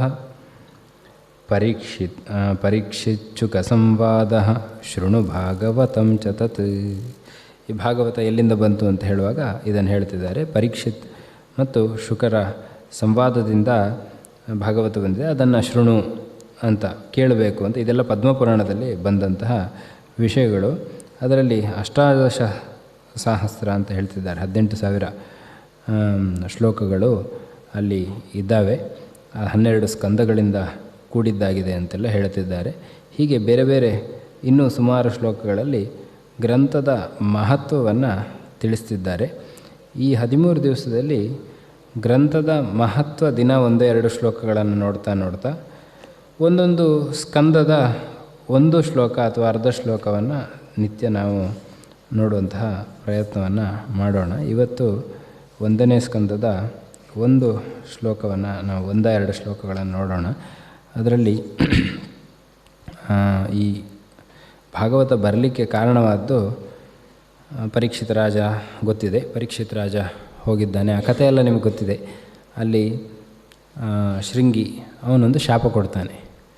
ಹಾಗಾಗಿ ಶಾಪವೂ ಕೂಡ ವರ ಆಗಬಹುದು ಅನ್ನುವುದು ಭಾಗವತ ತಿಳಿಸ್ಕೊಡ್ತಾ ಇದೆ. ಒಂದು ಶಾಪವೇ ಅವನಿಗೆ ವರ ಆದ ನಿಜವಾಗಿ. ಯಾಕೆ ಅಂದರೆ ಆ ಶಾಪ ಕೊಟ್ಟದ್ದೇನು ಅಂದರೆ 7 ದಿನದಲ್ಲಿ ನೀನು ಇಹಲೋಕವನ್ನು ತ್ಯಜಿಸಬೇಕು ಅಂತ ಶಾಪ ಕೊಟ್ಟದ್ದು. ಬಾಲಕ ಶಾಪ ಕೊಟ್ಟ ಅಂತ ಹೇಳೋದೇ ಆಶ್ಚರ್ಯ. ಹಾಗಾಗಿ ಬಾಲಕ ಅಲ್ಲ, ಅದರೊಳಗೆ ಬೇರೆ ಬೇರೆ ಶಕ್ತಿಗಳು ಸೇರಿ ನುಡಿಸಿದ್ದಾವೆ ಅವನ ಬಾಯಿಂದ ಅಂತ ನಾವು ಕೇಳ್ತೇವೆ. ಅಂತಹ ಮಗು ಕೊಟ್ಟ ಶಾಪದ ವಿಚಾರ ತಂದೆಗೆ ಗೊತ್ತಾಯಿತು. ತಂದೆ ಹೇಳ್ತಾನೆ, ರಾಜ ಅವನು ನಮಗಿಷ್ಟು ದಿನ ಇಷ್ಟು ಒಳ್ಳೆಯ ಒಂದು ಪರಿಸರ ಕೊಟ್ಟದ್ದೇ ಅವನು, ಹಾಗಾಗಿ ತಪ್ಪು ಮಾಡಿದೆ ಅಂತ ಹೇಳ್ತಾನೆ. ಆನಂತರ ರಾಜನ ಬಳಿಗೆ ಜನ ಕಳಿಸ್ತಾನೆ. ಅದರಿಂದ ಅವನಿಗೆ 7 ದಿನ ಇರೋದು ಅಂತ ಗೊತ್ತಾದ್ದರಿಂದ ಇನ್ನೂ ಸಾಧನೆ ಮಾಡಬೇಕು ಅಂತ ಅವನು ಮೊದಲೇ ಸಾಧಕ. ಅದರಲ್ಲಿಯೂ ಕೂಡ ವಿಶೇಷವಾಗಿ ಅವನು ಎಲ್ಲವನ್ನು ಬಿಟ್ಟು, ನೀರು ಅನ್ನ ಇದನ್ನೆಲ್ಲ ಬಿಟ್ಟು, ಅದು ನಿಜವಾಗಿ ಎತ್ತರಕ್ಕೇರಿದವರ ಲಕ್ಷಣ. ಅವರಿಗೆ ಯಾವ ಪರಿವೆಯೂ ಇಲ್ಲದೆ ಬದುಕಲಿಕ್ಕೆ ಆಗ್ತದೆ ಅನ್ನೋದನ್ನು ತೋರಿಸಿಕೊಟ್ಟಿದೆ ಭಾಗವತ. 7 ದಿನದಲ್ಲಿ ನಿರಂತರವಾಗಿ ಶುಕಾಚಾರ್ಯರು ಅಷ್ಟು ಎತ್ತರದವರು ಪೂರ್ತಿ ಕಥೆಯನ್ನು ಹೇಳ್ತಾ ಹೋಗ್ತಾರೆ, ಇವರು ಕೇಳ್ತಾ ಹೋಗ್ತಾರೆ. ನಮಗೆ ಸಂಸ್ಕೃತ ಜ್ಞಾನ ಅಷ್ಟಾಗಿ ಇಲ್ಲ, ಮತ್ತು ಕೇಳೋದು 1 ಗಂಟೆ. ಮತ್ತು ಇಲ್ಲಿರುವ ಶ್ಲೋಕ ರೂಪದಲ್ಲಿ ಹೀಗೇ ಹೇಳಿದ್ದಾರೆ, ಹೀಗೇ ಇತ್ತು ಅಂತ ಹೇಳಲಿಕ್ಕಿಲ್ಲ. ಅವರು ಇನ್ನಷ್ಟು ಪ್ರಶ್ನೆಗಳು ಇನ್ನಷ್ಟು ವಿಶಾಲವಾಗಿ ಹೇಳಿರಬಹುದು. ಮತ್ತು ಒಂದು ಹೇಳುವಾಗ ನಮಗಿವತ್ತು ಏನು ಅರ್ಥ ಆಗ್ತದೋ ಅದರ 10 ಪಟ್ಟು ಬೇರೆ ಬೇರೆ ರೀತಿಯಿಂದ ಪರೀಕ್ಷಿತನಿಗೆ ಅರ್ಥ ಆಗಿರ್ಬೋದು. 10 ಪಟ್ಟು ಅಂತ ಯಾಕೆ ಹೇಳೋದು, ತುಂಬ ಅನಂತ ಪಟ್ಟು ಅಂತ ಹೇಳೋಣ. ಮತ್ತು ಅವರೆಲ್ಲ ಒಂದು ಸರ್ತಿ ಕೇಳಿದರೆ ಮತ್ತೆ ಇನ್ನೊಂದು ಸರ್ತಿ ಹೇಳು ನೀನು ಅಂದರೆ ಒಪ್ಪಿಸುವಷ್ಟು ಸಮರ್ಥರು. ಹಾಗಾಗಿ ಅವನಿಗೆ ಅದು ಸಾಧಕ ಆಯಿತು. ಅಂದರೆ ಆ ಶಾಪ ಕೊಟ್ಟದ್ದು ಕೂಡ 7 ದಿವಸ ಮಾತ್ರ ನನ್ನ ಕಾಲ ಅಂತ. ಶಾಪ ಒಬ್ಬ ಕೊಡುವುದು, ಒಬ್ಬ ಶಾಪ ಸ್ವೀಕಾರ ಮಾಡುವುದು, ಇದೆಲ್ಲ ನೋಡಲಿಕ್ಕೆ ಮಾತ್ರ. ನಿಜವಾಗಿ ಅದು ಮುಂಚೆಯೇ ಭಗವಂತನ ಇದರಲ್ಲಿ ಕ್ಯಾಲೆಂಡರಲ್ಲಿ ಎಲ್ಲ ತಿಥಿ ಎಲ್ಲ ಆಗಿರ್ತದೆ. ಇಂಥ ಸಮಯದಲ್ಲಿ ಹುಟ್ಟಬೇಕು, ಇಂಥ ಸಮಯದಲ್ಲಿ ಸಾವಾಗಬೇಕು, ಅದಕ್ಕೆ ಕಾರಣ ಈ ಥರದ್ದೆಲ್ಲ ಬರಬೇಕು ಅಂತ ಹಿಂದೆಯೇ ಪೂರ್ವ ನಿಯೋಜಿತವಾದ್ದರಿಂದ ಶಾಪ ಅದೊಂದು ಕಾರಣ ಮಾತ್ರ. ಹಾಗಾಗಿ ಶಾಪ ಇದೆ ಅಂತ ಗೊತ್ತಾದ ನಂತರ ಅವನು ಸಾಧನೆಯನ್ನು ಮಾಡಿಕೊಂಡ. ತಸ್ಯ ಪುತ್ರೋ ಅತಿ ತೇಜಸ್ವಿ ತಸ್ಯ ಪುತ್ರ ಅತಿ ತೇಜಸ್ವಿ ವಿಹರನ್ ಬಾಲಕೋ ಅರ್ಭಕೈ ರಾಜ್ಞಾ ಅಘಂ ಪ್ರಾಪಿತಂ ತಾತಂ ಶ್ರುತ್ವಾ ತತ್ರ ಇದಂ ಅಬ್ರವೀತ್. ಅವನು ಬಾಲಕ ಅತಿ ತೇಜಸ್ವಿಯಾಗಿದ್ದ ಅಂತ ಹೇಳ್ತಾ ಅಲ್ಲೇ ಬೇರೆ ಮಕ್ಕಳೊಟ್ಟಿಗೆ ಆಡ್ತಾ ಇದ್ದವನಿಗೆ ಆ ವಿಷಯ ಗೊತ್ತಾಗ್ತದೆ. ರಾಜನಿಂದ ಈ ಥರದ್ದೊಂದು ಘಟನೆ ನಡೆದಿದೆ ಅಂತ ಗೊತ್ತಾಗ್ತದೆ. ಗೊತ್ತಾದ ನಂತರ ಇದಂ ಅಬ್ರವೀತ್, ಈ ರೀತಿಯಾಗಿ ನುಡಿದ ಅನ್ನೋದು ಹೇಳ್ತಾ ಇದ್ದಾರೆ. ಅಹೋ ಅಧರ್ಮ ಪಾಲಾನಾಂ ಪೃಥ್ವ್ಯಾ ಬಲಿಭುಜಾಮಿವ ಸ್ವಾಮಿನ್ಯಘಂ ಯದ್ದಾಸಾನಾಂ ದ್ವಾರಪಾನಾಂ ಶುನಾಮಿವ. ತಲೆಯ ರಕ್ಷಣೆ ಅದು ಬಹಳ ಮುಖ್ಯ. ಯಾವಾಗಲೂ ನಾವು ಕೂಡ ಎಲ್ಲಾದರೂ ಬೀಳುವ ಸಂದರ್ಭ ಇದ್ದರೆ ಅಥವಾ ಏನಾದರೂ ತಾಗುವ ಸಂದರ್ಭ ಇದ್ದರೆ ತಲೆಗೆ ಬೇರೆ ಕೈಯನ್ನು ಹಿಡ್ಕೊಳ್ತೇವೆ ಅಡ್ಡಲಾಗಿ. ಹಾಗಾಗಿ ಬೇರೆ ಎಲ್ಲಿಗೆ ಪೆಟ್ಟು ಬಿದ್ದರೆ ಸರಿ ಮಾಡ್ಕೊಳ್ಳಿಕ್ಕಾಗ್ತದೆ. ತಲೆಗೆ ಪೆಟ್ಟು ಬಿದ್ದು ನೆನಪೇ ಇಲ್ಲ ಅಥವಾ ಇನ್ನೇನೋ ಆಯಿತು ಅಂತಾದರೆ ಅದು ಪ್ರಯೋಜನ ಇಲ್ಲ. ಹಾಗಾಗಿ ತಲೆಯನ್ನು ರಕ್ಷಣೆ ಮಾಡೋದು ಬಹಳ ಮುಖ್ಯ ಅಂತ ಯಾವ ವೈದ್ಯರು ಹೋದರೂ ಕೂಡ ತಲೆಯಲ್ಲೊಂದು ತೂತಾಗಿದೆ, ಇಲ್ಲೊಂದು ತೂತಾಗಿದೆ ಅಂದರೆ ಮೊದಲು ತಲೆಗೆ ಮಹತ್ವ ಕೊಡ್ತಾರೆ. ಅದು ಹೋದರೆ ಹೋಗಲಿ, ತೊಂದರೆ ಇಲ್ಲ, ಇದು ಉಳಿಬೇಕು ಅಂತ, ಇಡೀ ದೇಹ ಉಳಿತದೆ ಅಂತ. ಹಾಗೆ ಆ ರೀತಿಯ ಒಂದು ವ್ಯವಸ್ಥೆ ನಮ್ಮ ಸಮಾಜದಲ್ಲಿ ಹಿಂದೆ ಇತ್ತು ಅನ್ನೋದು ಇಲ್ಲಿ ಗೊತ್ತಾಗ್ತದೆ. ಬಹಳ ಕಡಿಮೆ ಸಂಖ್ಯೆಯಲ್ಲಿರುವ ಜ್ಞಾನಿಗಳ ರಕ್ಷಣೆ ಎಂಬುದು ಕೈಯ ಸ್ಥಾನದಲ್ಲಿರುವಂತಹ ಕ್ಷತ್ರಿಯರ ಕರ್ತವ್ಯ. ಹೇಗೆ ಮನೆಯೊಳಗೆ ಇರುವವನಿಗೆ ದ್ವಾರದಲ್ಲಿ ದ್ವಾರಪಾಲಕರಿದ್ದರೆ ದ್ವಾರಪಾಲಕರು ರಕ್ಷಣೆ ಮಾಡಬೇಕು ಅಂತ ಇದ್ದಾರೆ ಒಳಗಿರುವ ವಸ್ತುಗಳನ್ನು, ಅವರಿಂದಲೇ ತಪ್ಪಾಗಬಾರ್ದು, ಅದು ಹೇಳ್ತಾ ಇದ್ದಾನೆ. ಹೀಗೆ ಹೇಳಿ ಬ್ರಾಹ್ಮಣೈ ಕ್ಷತ್ರಬಂಧುರಿ ದ್ವಾರಪಾಲೋ ನಿರೂಪಿತಃ. ಕ್ಷತ್ರಿಯರನ್ನು ದ್ವಾರಪಾಲರ ರೀತಿಯಲ್ಲಿ ಇದು ಕಟ್ಟಿಕೊಟ್ಟಿದೆ. ಅವರೇ ಈ ಥರ ತಪ್ಪು ಮಾಡಬಾರ್ದು. ಸಕಥಂ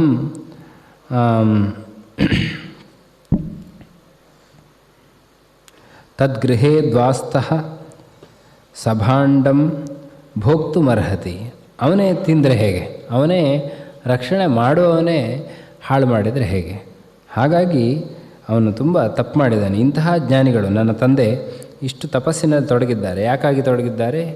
ಈ ತನ್ನ ಸಾಧನೆ ಅದರೊಟ್ಟಿಗೆ ಪರಿಸರದ ರಕ್ಷಣೆಯೂ ಕೂಡ ಅವನಿಂದ ಆಗ್ತಾಯಿದೆ. ಹಾಗಾಗಿ ಒಬ್ಬ ಜ್ಞಾನಿ ವೈಯಕ್ತಿಕ ಸಾಧನೆ ಮಾಡಿದರೂ ಕೂಡ ಅದರಿಂದ ಸಮಾಜಕ್ಕೆ ಲಾಭ ಇದೆ.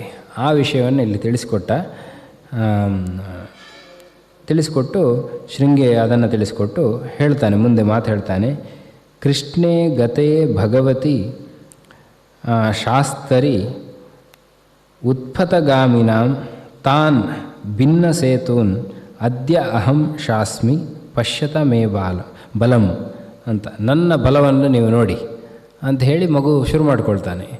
ಇನ್ನು ಚಿಕ್ಕ ಹುಡುಗ ಅವನು ನನ್ನ ಬಲವನ್ನು ನೋಡಿ ಅಂತ ಹೇಳ್ತಾ ಕೃಷ್ಣ ಈ ಭೂಮಿಯನ್ನು ಬಿಟ್ಟು ಮುಂದೆ ಹೋದಾಗ ಈ ತಮ್ಮ ಸ್ವೇಚ್ಛಾಚಾರದಲ್ಲಿ ತೊಡಗಿ ಭಿನ್ನ ಸೇತೂನ್ ಅದ್ಯ ಅಹಂ ಶಾಸ್ಮಿ, ಈ ದಾರಿ ತಪ್ಪಿದವರನ್ನು ನಾನು ಶಾಸನೆ ಮಾಡ್ತೇನೆ ಅಂತ ಹೇಳ್ತಾ ಇತ್ಯುಕ್ತ ರೋಷತಾಮ್ರಾಕ್ಷ, ಕಣ್ಣೆಲ್ಲ ಕೆಂಪಾಯ್ತಂತೆ, ವಯಸ್ಸಿ ಋಷಿ ಬಾಲಕಾನ್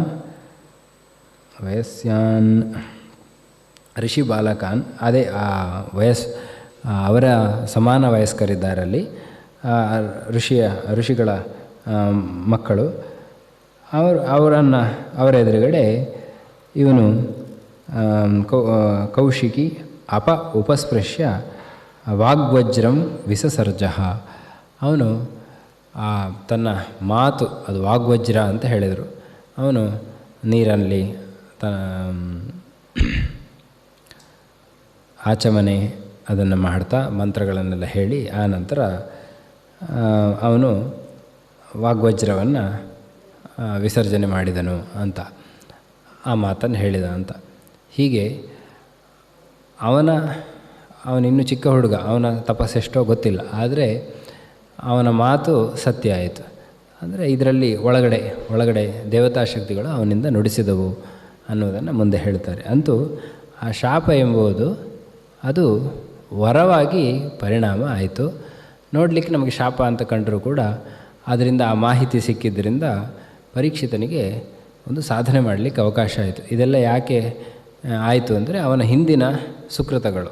ಅವನು ಕಲಿಯನ್ನು ನಿಗ್ರಹಣೆ ಮಾಡಿ, ಅಂದರೆ ನಮ್ಮ ಪ್ರಯತ್ನ ತುಂಬ ಚೆನ್ನಾಗಿದ್ದು ಒಂದು ವೇಳೆ ಒಂದು ಸಣ್ಣ ತಪ್ಪಾದರೂ ಕೂಡ ಅದರಿಂದ ಏನಾದರೂ ದೋಷ ಅಂತ ನಮಗೆ ಕಂಡರೂ ಕೂಡ ಅದು ಮುಂದೆ ತುಂಬ ಒಳ್ಳೆಯ ಫಲ ಕೊಡುವುದರಲ್ಲಿ ಅದರ ಪರ್ಯವಸಾನ ಆಗ್ತದೆ ಅಂತ ಹೇಳುವಾಗ ಕೃಷ್ಣದೇವರ ಗಂಟೆ ಬಡಿತಾ ಇದ್ದಾರೆ.